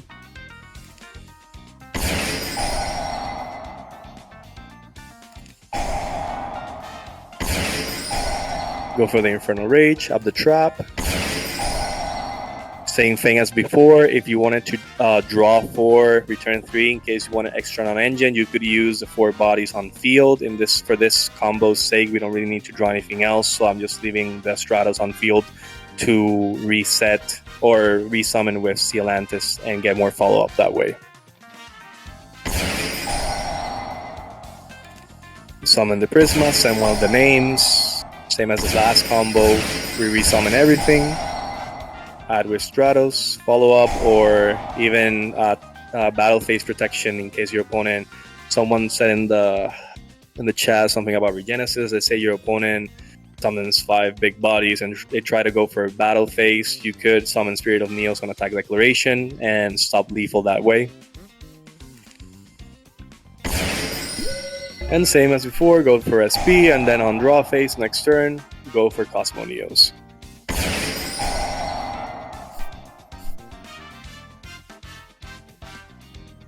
Any questions so far before we continue going through the combos? There was only one question. Is it easy to get a Dark Law out before using Little Knight / Cosmo Neos effect? You could do that. I'm gonna show that in this combo. It's actually the last combo. You can get a Dark Law out, but like I said, that would be most realistic using the new Mask Hero support. With the current cards we have right now, it's not really ideal, and you'll probably won't be able to get to it most of the time because for Neos, you do want to resolve Mist as effect to add instead of searching Mass Change. So ideally, once we get the Furnace, if you already have access to Poly, you could grab the Mass Change and do it that way as well. But yeah, you can. If you have access with the Furnace, if you get access to Dark Law and your opponent activates anything, you can tag out the Cosmo Neos and the SP, and then once the Cosmoneo board wipes, yeah, everything's banished. So you could do that as well in the future. But yeah, There's a yeah, is there a way we can get access to this combo replays? I think I have it pulled up here. I did a guide 3 months back with all of these combos and some going first and second replays. So I'll put it in the chat and you can look at it later.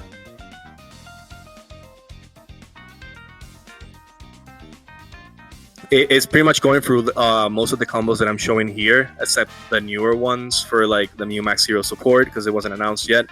And then also some going first and second replays.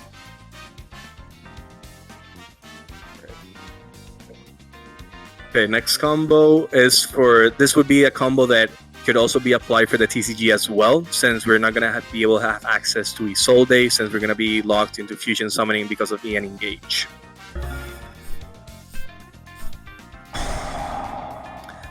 So here, same as before, you just really need a Neospatian or ideally any hero that could also plus. For example, you could have summoned, if you had Stratos in your opening hand, or you could have searched with E-Call, you could have searched Stratos, summoned, grabbed Mist, and then go for this play as well.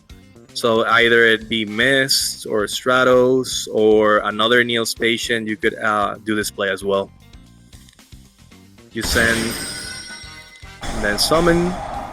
You can chain block Spirit of Neos if you wish. Since we haven't used our normal summon, I just grabbed the Stratos. I tagged out.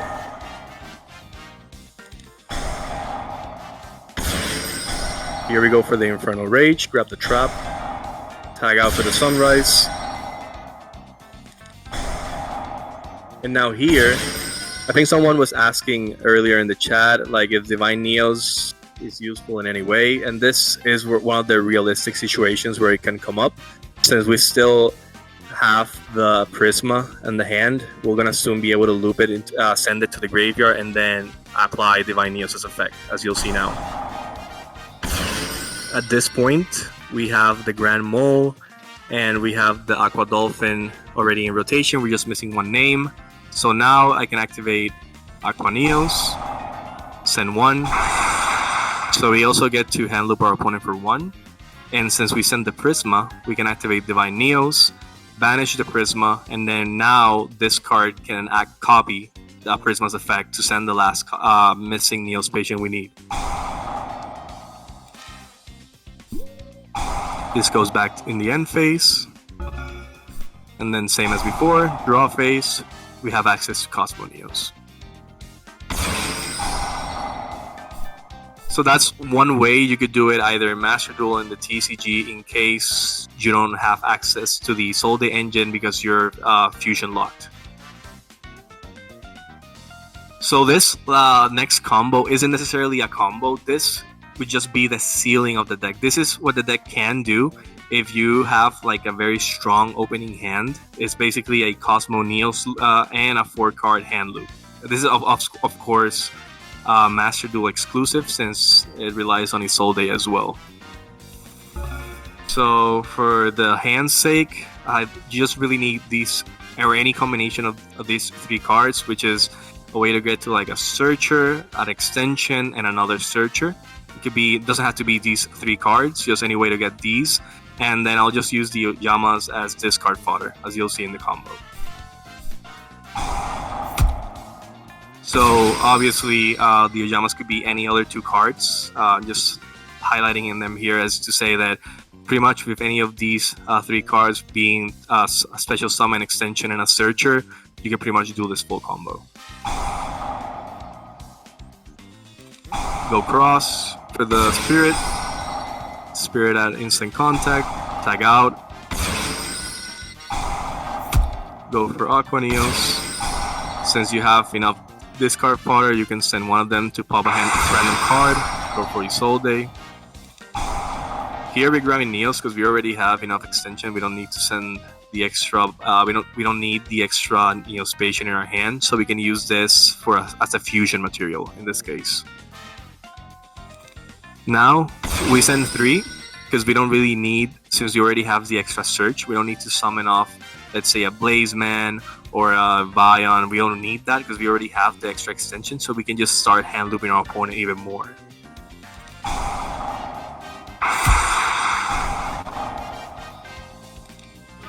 We normal summon the Vion, and now we get to send Mist, do a full combo, grab Liquid. Same as before, we do Cross Sheep, go for Rage. And now just from this combo alone, you just get to draw 4, thanks to the Crosskeeper and the Liquid Soldier. You get to revive a body, and you also get to grab the Trap, all of just from this single interaction.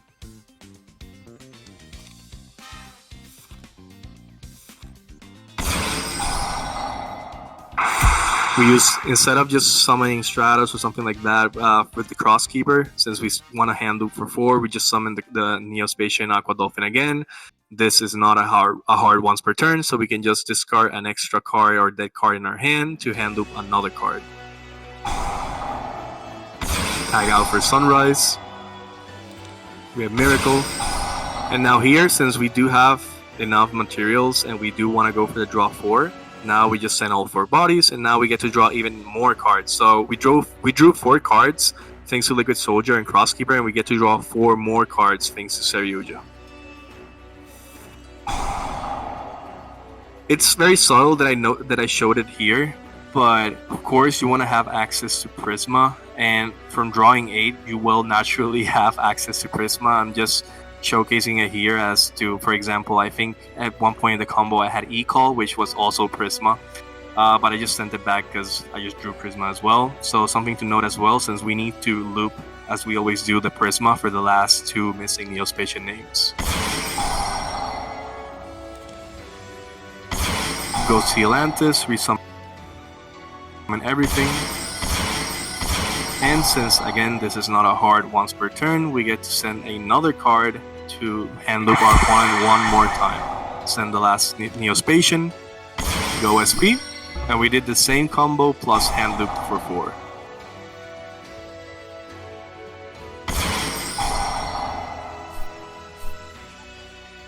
I mentioned it before, but like this, I think this is the best example of a combo that shows that there's a lot you can do, but it will always be hand dependent. Like these combos are, the sequencing at least of how you do these combos are always going to depend on your starting hand. Sometimes you're going to be able to pull something like this off, sometimes you only have one play, sometimes you won't be able to get to Cosmo Neos because you don't have enough extension. So the only way to play would be to just set up the standard favorite contact for Shiny Neos Wingman. So that's always something you have to consider when playing this deck, besides the obvious bricks. But this would just be like the overall highest ceiling of the deck, what the deck can do, which is basically lock your opponent from playing, hand looping them for 4. You still have follow up, so next turn the game's over.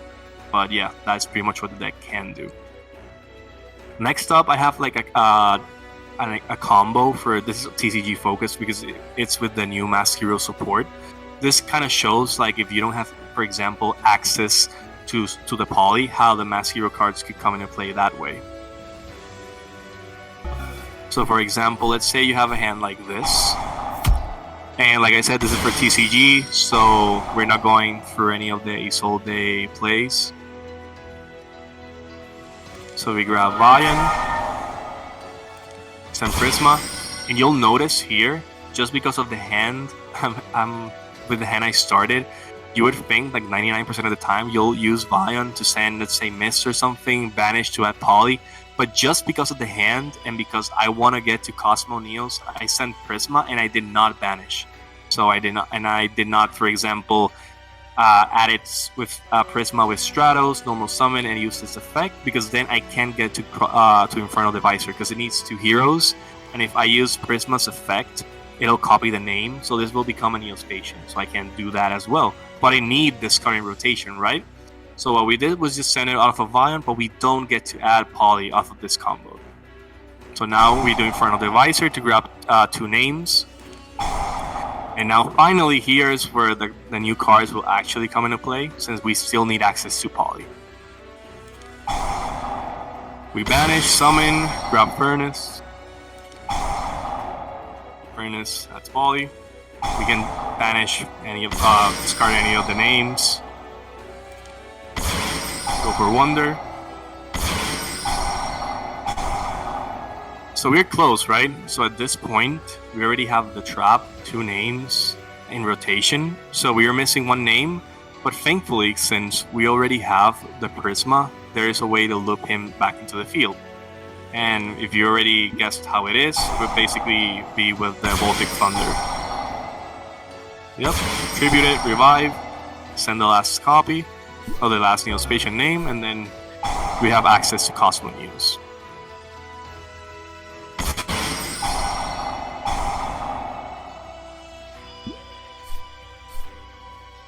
Disclaimer, I haven't really seen much of this, of course, since not a lot of people are really playing the cards all until they get here to TCG or Master Duel, but like I said, this is a real way or a real option that the Mass Hero cards can really help out the deck in case you don't have enough extension, and how those cards can help set up Cosmo Neos if you wanted to turn 1.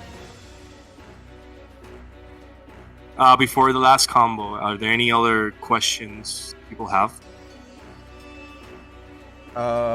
Someone got here late, asked how weak are some of these combos to disruption, and how do you play around them? Yeah, so the deck, let me go back here real quick.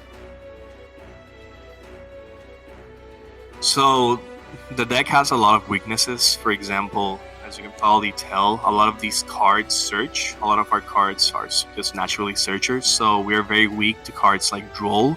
We special summon a lot, so cards like the Charmies, Maxi just really kill this deck. You could say the deck is weak to Nib. Of course, if you know how to play around it, you can, but if you're not taking Nib into consideration, you can get blown out as well. So yeah, the deck isn't in a really great spot, because even cards like Ash or Imperm, which you could say are low impact hand traps, also can really stop you from playing. Because, for example, if your starting hand only really has 1 play, let's say it's just a Hero Lives, and you just go for a Hero Lives, Stratos, add, and they either Ash or Imperm the Stratos, which does happen sometimes, even though it's not the optimal disruption or choke point. That can sometimes just stop you from playing. Like, it's just a reality of it. So the deck is in a weak. It's very weak to a lot of the popular hand traps right now in the meta. And how to play around those is going to be very, very hand dependent. Royal mentioned this earlier as well. You pretty much have to gas for the disruption. There's no real workaround. For example, there's no real way to play around Droll. There's no real way to play around cards like Ash or Imperm or the Maxis. Going first, ideally, you don't want to get Maxied or Charmied, because of course you can't play at that point. But going second, you'll just try to gas for the disruption. That's the only real way. The Heroes is a naturally a board breaker deck, so you can ideally, in not a crazy amount of summons, you could go for OTK going first. Let's say you don't get Charmy, but the opponent has 2 or 3 disruptions like Veiler, Ash, Imperm. You'll just want to have to pray that your hand has enough gas to play through those disruptions. Let's say you could have a Hero Lives, Ian, and maybe extra push for EM Shuffle. You could play through 3 disruptions that way, but the reality is that most of your hands will not look like that. You will not have, in most of your opening hands, you will not have 3 to 4 pushes. You'll mostly have 1 or 2. And if your opponent times the disruptions correctly, they can't stop you from playing.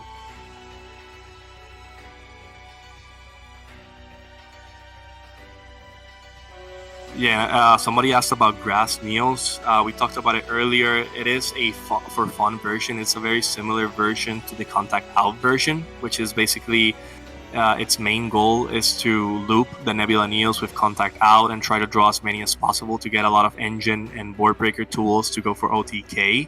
Only difference being adding cards like Grass, like Transaction Rollback, more copies of Favorite Contact, and try to your main goal with Grass Neos is to resolve Grass, send everything to the grave, use Rollback on Favorite Contact, hopefully have the 2 cards, the Panther and the Mole and a Neos to go for Nebula Neos. So it's very similar to this, where you want to draw as much as possible with Nebula Neos. The only way you're doing it now is using Grass to send the Rollback and the Favorite Contact just to get that combo to resolve. But like I said, that is also a very brickier version of this build, which is already very bricky, you need 100% for grass to resolve. So if it doesn't resolve, that's your only win con.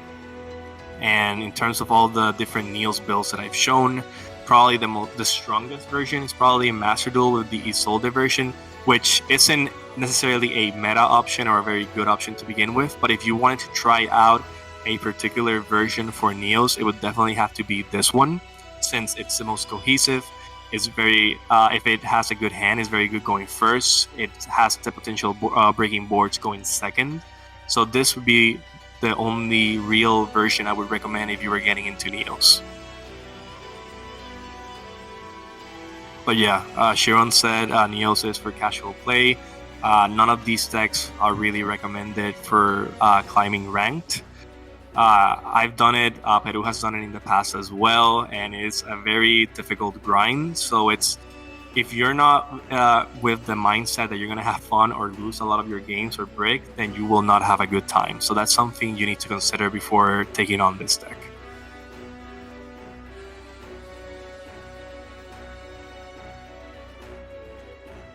So I think Mordred also sent a question here. So for the next wave of support, what do you think the deck needs to make it good? I don't know. Like the next wave was opinion, which was for Masked Hero, which of course is, I don't really see in the near future any more hero support. It's like specifically tailored for Neos. I spoke about this with Strider, which was said some people that played Neos before. And I think we all came to the same consensus that what Neos really needs at the moment, I think it's a better searcher than what we have now, or a premium extender. So what I mean with this is, I think the best example of a card that I can give like that is Poplar, Snake Eyes Poplar. You know, that card, let me pull it up real quick. So this card is what I would definitely call like a premium extender. This card is extension, it searches, it also provides an extra body on field, at least for Snake Eyes. So this, we would need like a Poplar that like has like a quality or premium extension. Another like cards like that, you know, like the EXT Ryziel, like that card is like a very good board breaker and it searches as well. We don't really have a lot of cards that are built that way, so I would really love something like that. Something I was mentioning as well would be kind of be like an Adusted Gold, so similar to Adusted Gold, but instead of adding, it would be ideal if, for example, we had an Adusted Gold for Ian Engage, so we could like pitch, which the only real interaction, and I would say set on the spell and trap card zone, so it can play around Ash. So let's say pitch this card and set on the field like any card that mentions Elemental Hero Neos or something like that. If we could use this card like an Adusted Gold that sets an Ian Engage, that would be very good. And it could play around cards like Duel, because if we get this to resolve before Duel, we still have a very good setup. So that would be something I would look forward to in the future for Neos support. But that won't be anytime soon, especially since we just got these cards that, although are very good, especially the Furnace, they're not like game breaking either. Like even the Atomic isn't really like a busted boss card, it's just like an extra body. The Voltic Thunder does come is very useful going second, but of course the only real addition to the deck is the Furnace, and by succession the Dusk Crow, since it adds the Furnace.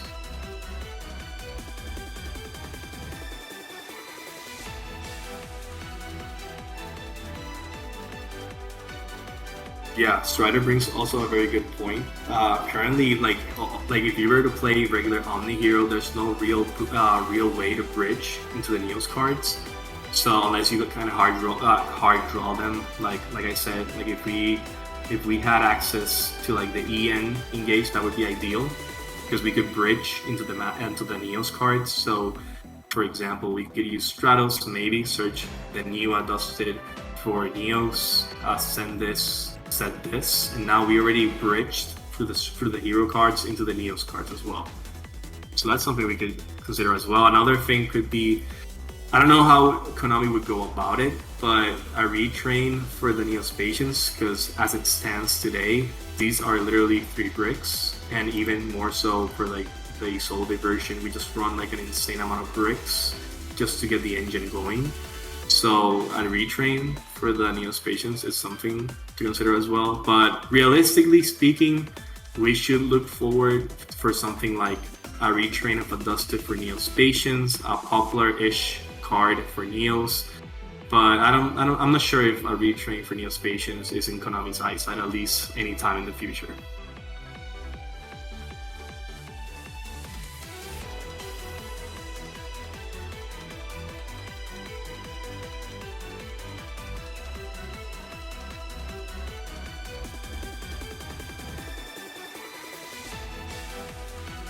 Yeah, for TCG, I'm not even sure.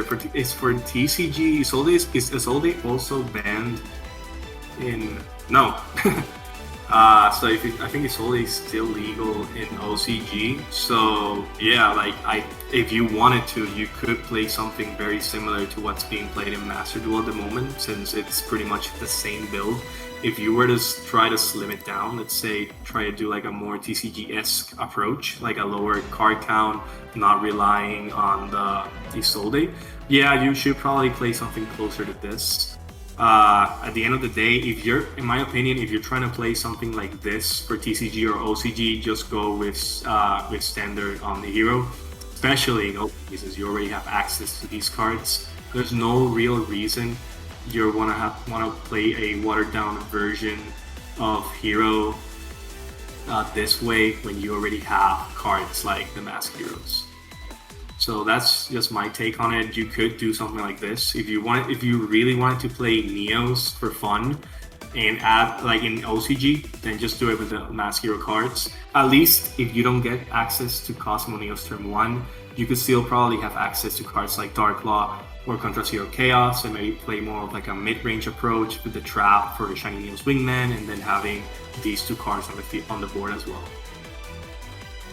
So yeah, to answer your question, if you wanted to play Neos OCG, I would play something very close to this. But of course, since it's OCG, I would probably, yeah, obviously add the Maxi. But yeah, it would be something very similar to this. Of course, play with the ratios, maybe get closer. I think 44, I mean, if let's say you take out the Charmers, for example, like this would be something I would try to play. Again, the only real reason Crossout is here, besides either the Maxi minigame, is also that it could send off or banish one of the missing Neospatian names for the Trap. So that's also the added utility for the Crossout Designator. But yeah, I would play something like this if I were to play it in OCG for fun.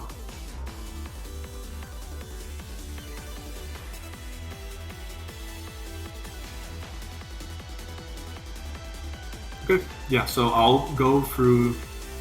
So I have one final combo, and then this combo kind of shows off, I guess, for TCG and I guess OCG for that matter, how it would look like if you're able to have like a strong hand and be able to set up Cosmo Neos, set up the Dark Law and Chaos all in one go. So it would kind of look like this. So ideally, and yeah, I've tried playing. Oh, this is gonna stop. Okay. So what I was gonna say is that it's very difficult in the current state of the cards that we have now to set up like 2 cards or even 1 card combos for TCG or OCG. The sad reality is that you'll probably, to be able to fully combo off or even get to Cosmo Neos, it's going to be most of the time 2.5 or 3 card combos just to get it going. So as you see here, we have 3 cards, and sadly there's no real 2 card combo that can get you to like that, besides of course using E and Engage to get you to Cosmo Neos, Dark Law, Chaos all in one go, so it would have to look something like this.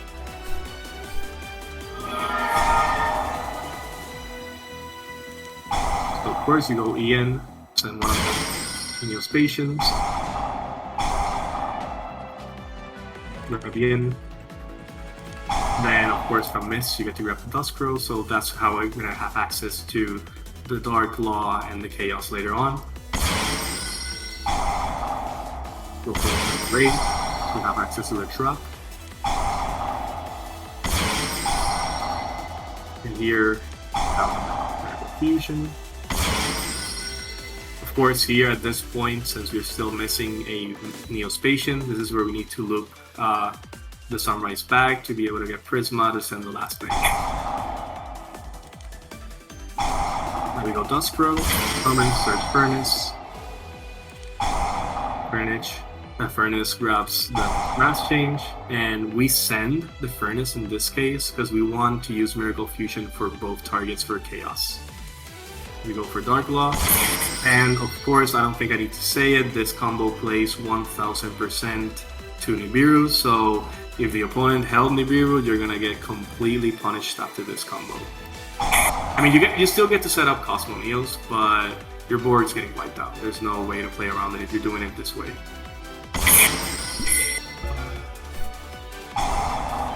Then turn 2, you get to set up Cosmo.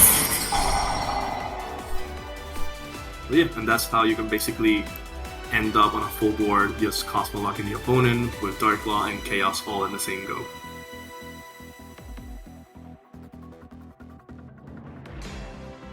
So that's pretty much all the combos I had. So before I go talk a little bit more about like Neos versus the overall meta, are there any questions in regards to the deck lists or the combos that I showed?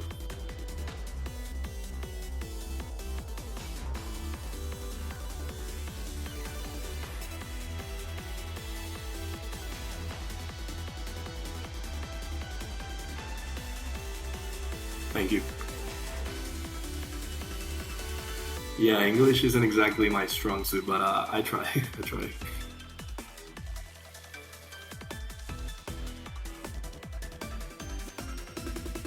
Okay, so yeah, since there aren't any real questions, yeah, me too.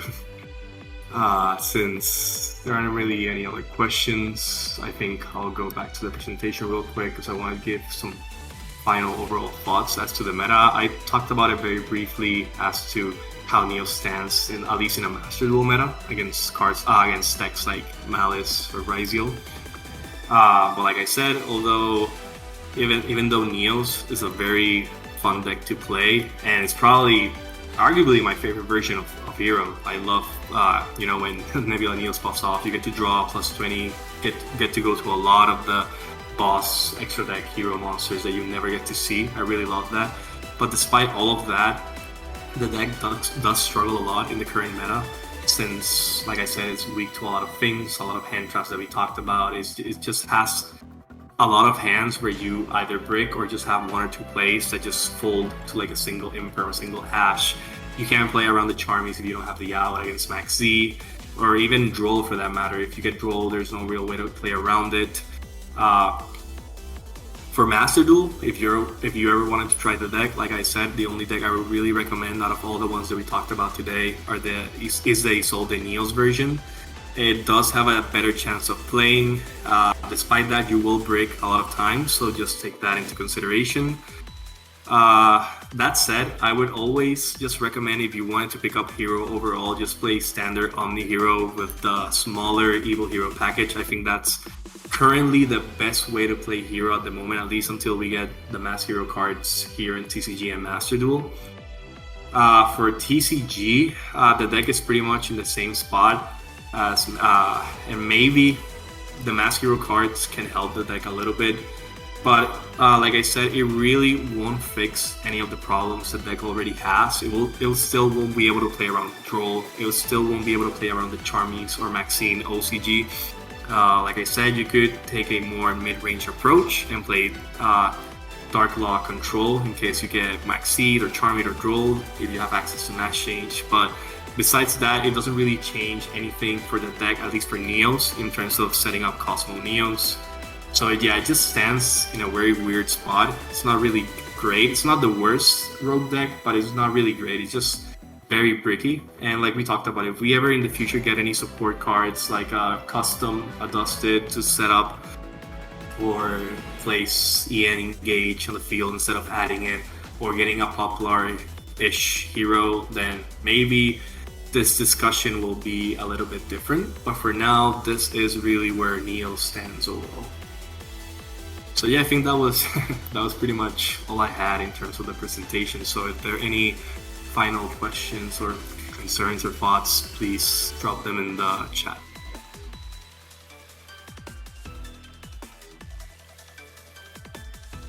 I thought about, I didn't mention it here, I thought about adding some replays, but the reality of the replays is, and that's why I kind of didn't want to show the replays, is because if you see a lot of the replays I show, particularly for Neos, they are all very hand dependent, and like I said earlier, it's gonna vary highly on what the opponent interacts with and what my opening hand is. So I could tell you, like I said, the overall approach that I could take into different boards, but it's always going to vary on the hand and what the opponent interacts with. Because, for example, if you're going with the contact out version, you're always going to resolve Nebula Neos and Phantoms, the Miracle Contact, the EN Engage. So those are the type of cards you want to save for last. So you're basically baiting out all the disruption before going into your main play. If you're playing the Isolde version, going first, of course, you're baiting out everything and trying to get 2 bodies on the field. So that's how you kind of play around it. You just need 2 bodies on the field. You need to get access to Isolde. That's what gets your engine going. Going second with Isolde, you're still taking a board breaker approach. So you still want 2 bodies on the field for Isolde, but you still want to make sure your opponent goes through enough of its disruption so they don't negate or stop your Isolde from resolving. So that's one way to look at it. I did show it here in the video I sent in the chat earlier. The guide I did a while back does kind of show how to do that. So kind of over here, for example, I kind of show. Okay, let me go through the app real quick. So for example, here I kind of show off, like kind of how to go through a board like this with a hand like this.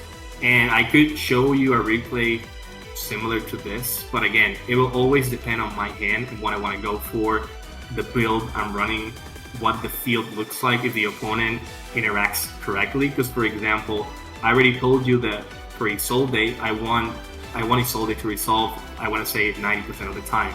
So how do I deal with the OmniReborn? I need to force it out. Of course, I already have a board breaker here that can deal with that. Now the Apollo has 3 negates. We have a Banish here. We probably have an Imperm something over here. And we probably have a Promethean. So it's how do you play around cards like that to get to your main play. And of course, with a board like this, my opponent's at 4K. I'm getting max seed in the draw phase. I know I can't just like go fully crazy and try to go for a lot of big plays. I need to OTK, and I know that the main way to do that is going to be with Shiny Neo's Wingman. So that's kind of, I'm not going to go for the entire replay, but just going to show overall, like I said, just trying to bait out as much of disruption as I can. The opponent's going to try to go off here. Here, for example, this is like I won't say it's like a major mistake, but this is one of the things that the opponent, when the opponents have a lot of disruption, is something that will happen. For example, here, he negated the first effect to add like one of the fusion spells, or like Miracle Contact or Ian Shuffle, even Engage. That's a good negate. But now the second effect I'm activating is to tag out for Neos. Not necessarily an effect that you have to negate most of the time, but the opponent is negating in this case. So there are going to be some instances like that where the opponent having an overwhelming amount of disruption, they will play into the board suboptimally just because they feel like they can, like, you know, lay back because they have a lot of disruption and you just can't play through it. And the sad part is that even if the opponent misplays, quote unquote misplays on their disruptions, most of the time that's still enough. Because with a hand like this, I'm just showing you this is a very good going second hand. Even a great going first hand, great going second hand.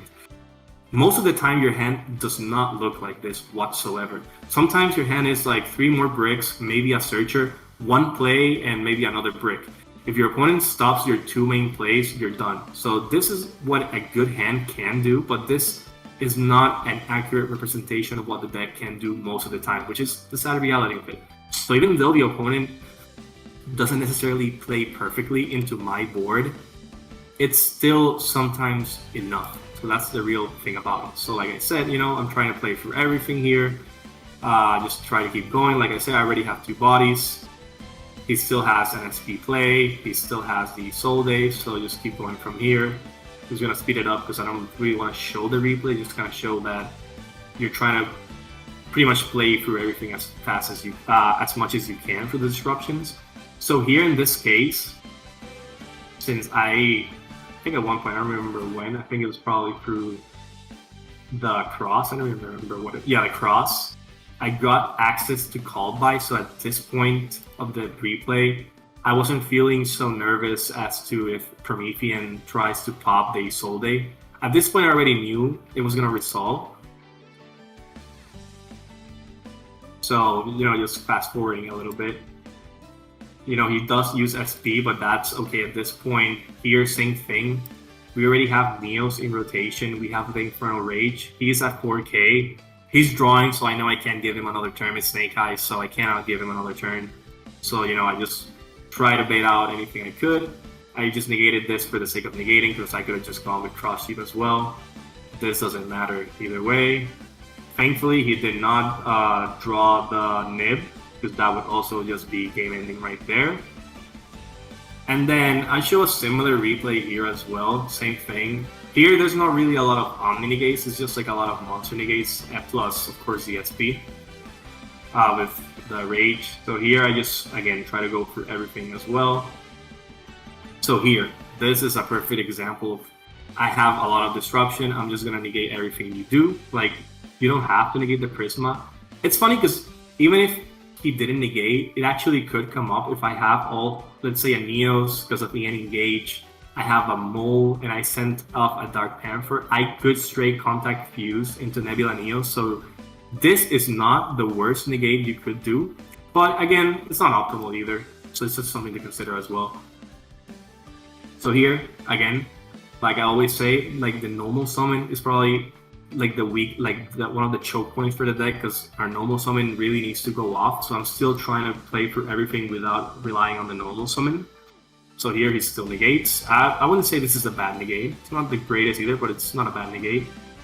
But as you can see, I already wasted through all of the Aqua negates. So at this point, we really have, I think, only 3 major points of interaction, which is the Rage, Link Off, plus SP. We have another monster negate and another monster negate here. So now I'm just trying to play through it as best as I can. So here, I know that he doesn't necessarily have, let's say, an Imperm or negate for the Spirit of Neos, so I'm just chain blocking it because I need, right now at this point, I don't have any access to Nebula Neos, so that's why I'm trying to get this to resolve. That was the main goal there. So now we have access to Miracle Contact.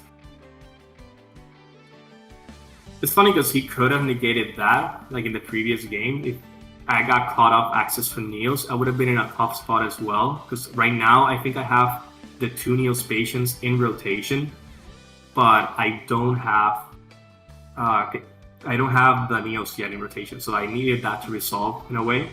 So that's important as well. But I think the opponent was just waiting for this. So instead of going directly for Infernal Rage, which I could have done, I went for Sunrise. Because I figured either if he doesn't try to negate or link this off, if I summon Infernal Rage, I get no value or extension because it just gets linked off or anything. At least with this, I put pressure on the opponent because now I have access to Miracle, which is another body on the field as well. So that's why instead of going for Infernal Rage, I go for Sunrise here instead. So he still negates. He links off.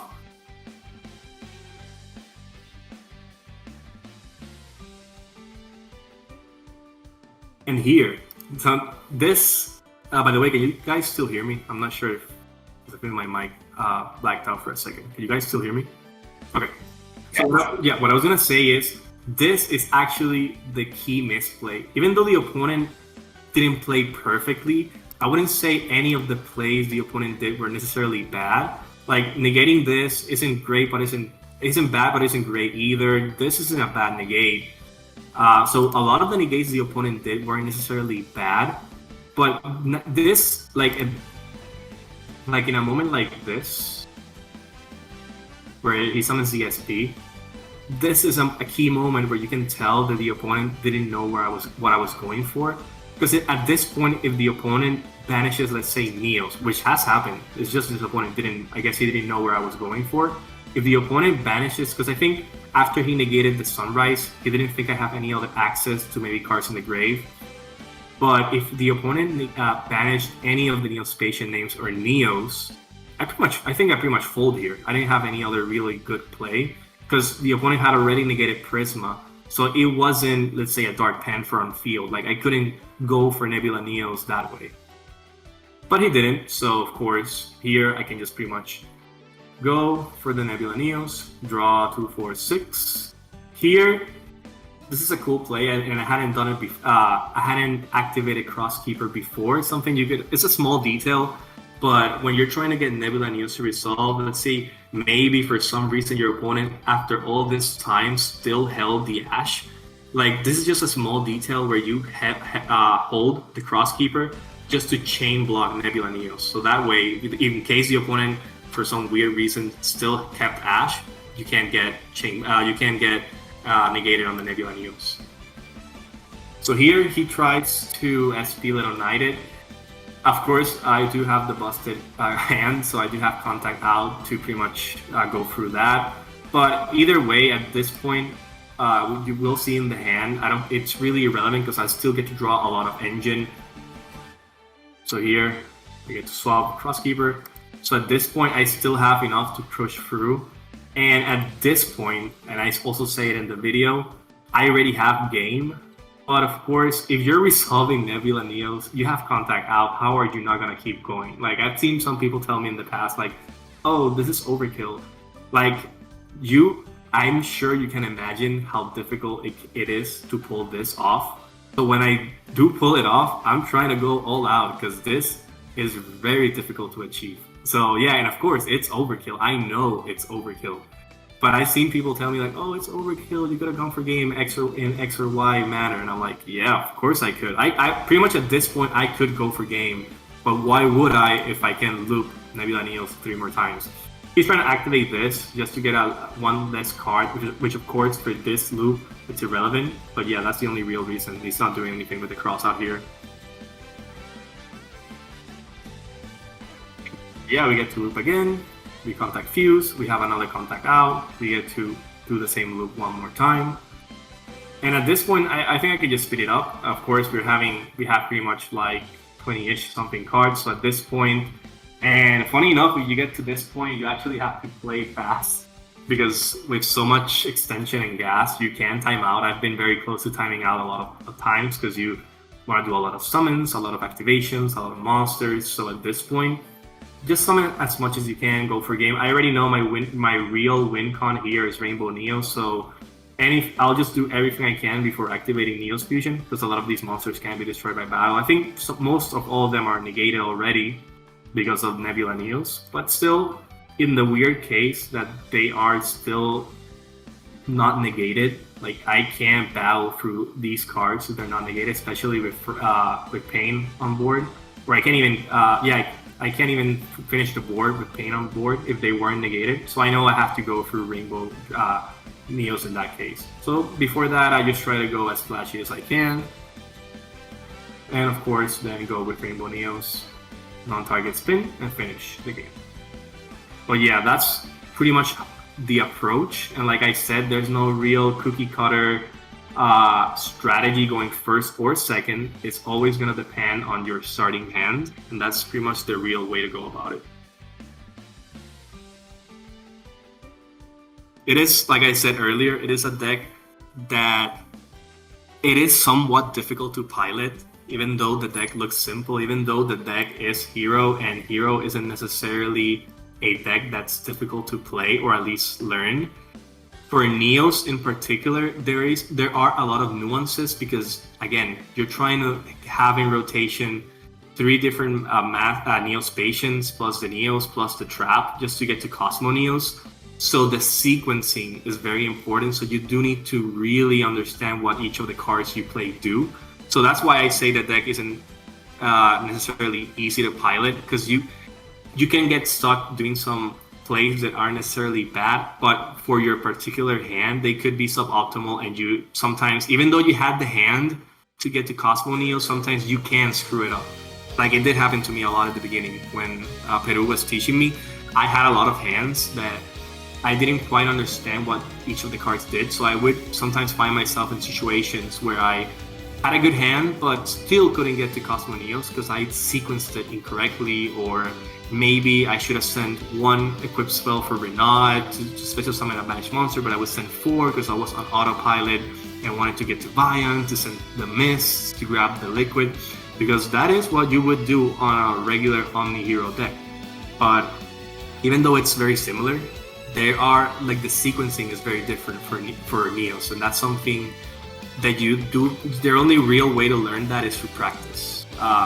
Like I said, Peru taught me, and I had to play a lot of games, lose a lot of games, break a lot of times just to really understand the cards and understand that, at least for Isolde, I'm trying to get to Cosmo. I need to get these in rotation. I need to get access to this. I need Neos. For Contact Out, I know I need to bait everything. I need this in rotation. I need the 2 Neospatians and Neos in rotation. There's a lot of things that, even though they seem obvious, once you start playing the deck, it's things that you miss when you're trying to play through the board. And again, it's understandable because most of the time, you're playing against 2 or 3 disruptions going first. Sometimes when you're going second, you're playing against 5, 6, 7, 8, 9 disruptions. So it's not easy. This obviously is not a meta deck, so it's gonna happen. Most of the time, you're not gonna be able to pull it off. It just feels great when you do, but that's just the reality of playing Neos, at least in today's meta. But yeah, I think that was a lot of yapping. I don't think I have anything else. So if there are any final questions, I'd be happy to answer them as well. Do you live stream your duels? I don't really. To be quite honest, I just play on my downtime. I do work a lot throughout the week, like in my real life job. So, like, no cap. Sometimes for real, I'm just sometimes playing either when I'm on a break at work, like on my cell phone, or when I'm about to go to sleep. I'm just playing on my iPhone as well. So I'm not really into like sitting, just sitting straight up for like a bunch of hours and live stream my duels. I'm not really that comfortable either speaking in English. I'm doing it here just because I enjoy talking about heroes, but like I said, English isn't really my first language, so it's not as easy for me talking in English. Plus, I don't really have any like camera setups or like a desk studio setup just to kind of live stream or show my face. So that's kind of the main reason. I'll probably live stream sometime in the future, maybe. Ideally, I would want to, just not right now. My first language is Spanish. So I'm from Puerto Rico, and that's pretty much it. Yeah, I speak Spanish. Can you play Baguska as an option if you get drolled? Yeah, a lot of hero players actually do that as well, especially for TCG.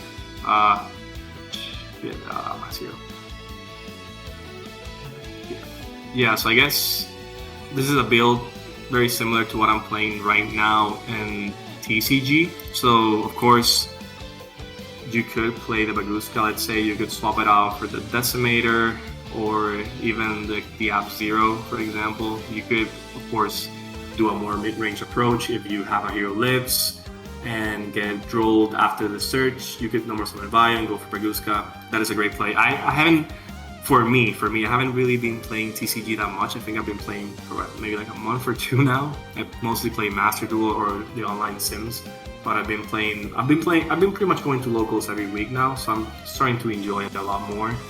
And for me, I haven't really been in a situation where I need or missed the Baguska.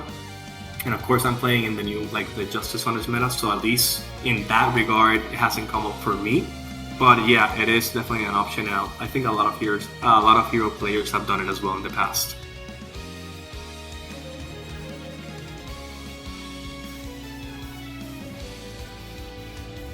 Thoughts on Dark Ruler? Dark Ruler, I would say, is very dependent on the meta. So, for example, when we were in the previous meta, I'm talking in regards to Master Duel, by the way. When we were in the previous meta, where it was a full Snake Eyes meta, I think the boards usually looked like this. think this is a pretty accurate representation of what we were dealing with on the previous meta. For Snake Eyes, which is a lot of disruption, I would say this is very layered disruption, but most of the time, besides the IP and the non-engine, of course, everything was centered on the field and maybe just your extra last disruption being the Promethean Engrave. Dark Ruler really came up in situations like this, because if you manage to break through the entire field, set up a plasma, like their grind game wouldn't be enough. But now, let's say like the prime example being Balance. If you know a deck like Balance, where they draw like 4 to 6 cards per turn, all of their cards, most of their disruptions are set up in the grave and then brought back to the BGWC White Binder interaction. A card like Dark Ruler really doesn't do anything besides taking maybe 2 negates off of the Apollo and maybe... No, yeah, that's pretty much it. Because even if it negates the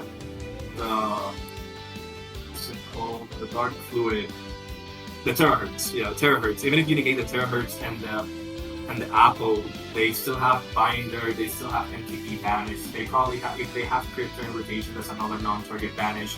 They have cards like Impulse. You know they're drawing 6 to 8 cards at that point once they resolve Chessie, the Binder, the Ransom. So you know they have a lot of non-engagement in their hand as well. So even if you activate Dark Ruler, you break their field, they still have like 7, 8 plus cards in their hand. You couldn't OTK, and then you're stuck in a position where maybe you're only 2 real disruptions or 3 but 8 at max, which is very unrealistic trying to play through the disruptions and hand traps. Would be to set up like a Plasma, a Dark Block, a DPE, or even the Shining Hills Wingman. Jolt 99% of the time won't be able to get to that. You'll probably at most get one of those 4 interactions for the opponent's turn, and then they're starting with a 9-card hand, 8,000 life, or not 8,000, but you know, you didn't do any damage because of Dark Ruler no more. So you're just in a very losing position. So I would say Dark Ruler isn't very good in the current meta, especially since Malice is one of the top threats. Against Ryseal is different, I guess. In theory, against Ryseal is good, but I wouldn't necessarily play Dark Ruler for Ryseal since playing into Ryseal feels a lot more fair than playing against Malice. Like you could even break a full Ryseal board with Engine. If you have a lot of good Engine on your starting hand, you could break through the board without Engine on Engine. But of course, a lot of good cards against them are like the books, the droplets, so there are a lot of options that you don't have to just rely on the Dark Ruler no more, and then that just makes sure the opponent has another turn for the crackback. So at least in this current meta, I wouldn't play or wouldn't recommend playing Dark Ruler.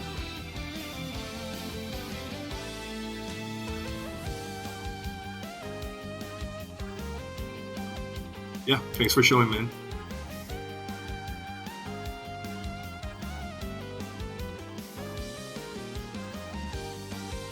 Yeah, looks like we might be done here. Right, thanks guys. Yeah, I think last thing, I think I could do that now and maybe leave some 5 or 6, maybe like 5 more minutes for people to maybe send up some final questions. Let me try to find the deck list, like the Contact Out versions, the Exodia version, in case someone wants to have them or for reference in the future. Yeah, and I can go over some stuff. Just make sure.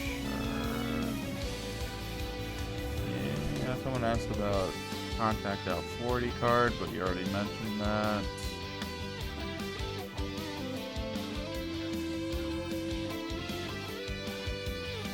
Yeah, I guess some final thoughts or final things before he pulls up those deck lists.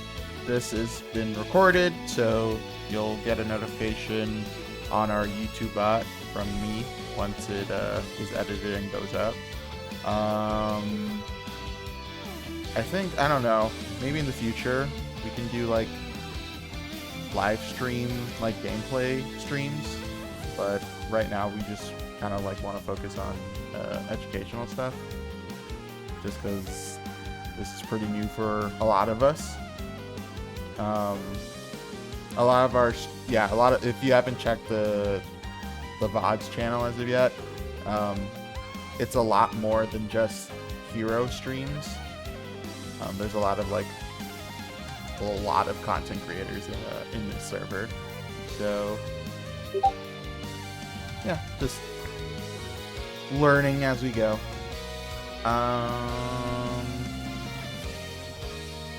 Yeah. Yeah, stick around. There's a bunch of amazing hero players here. Jaden BR is around, Blake's around, Grand Magus is around.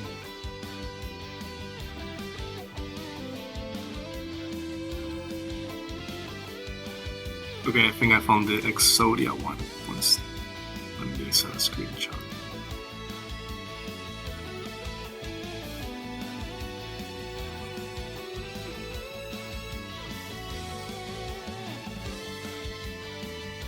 Okay.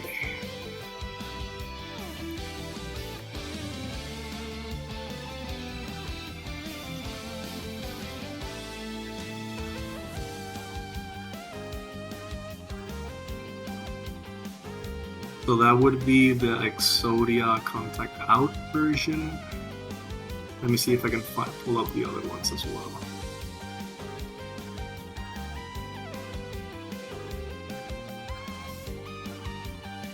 If I remember correctly, I don't think Omni plays Ubel anymore.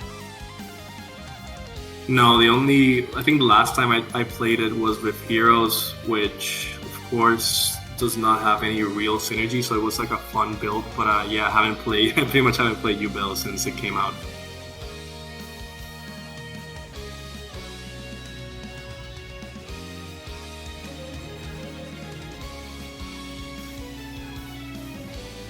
Let me see if I can find the last ones. Because I also want to find the deck list that has the Balance of Judgment as well. So okay, I got the... So I have here the regular one for Master Duel. Let me send it real quick. So this is...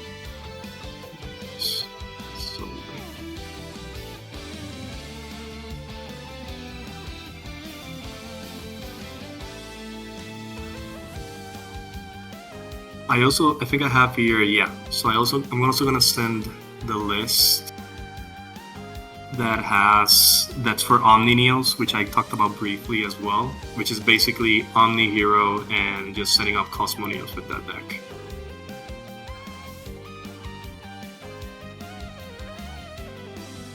Let me see where are the other ones.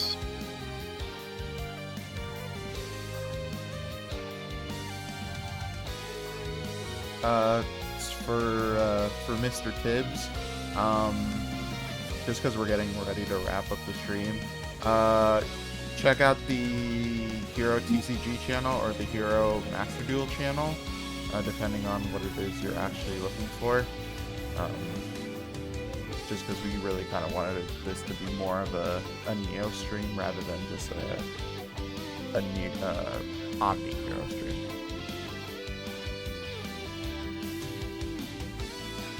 Okay, I think I got... Yep, okay.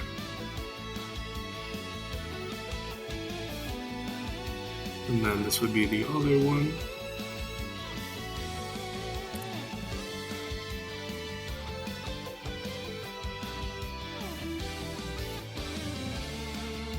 And then I'm just missing one more, so give me 1 sec. Is the one that has the balance of judgment.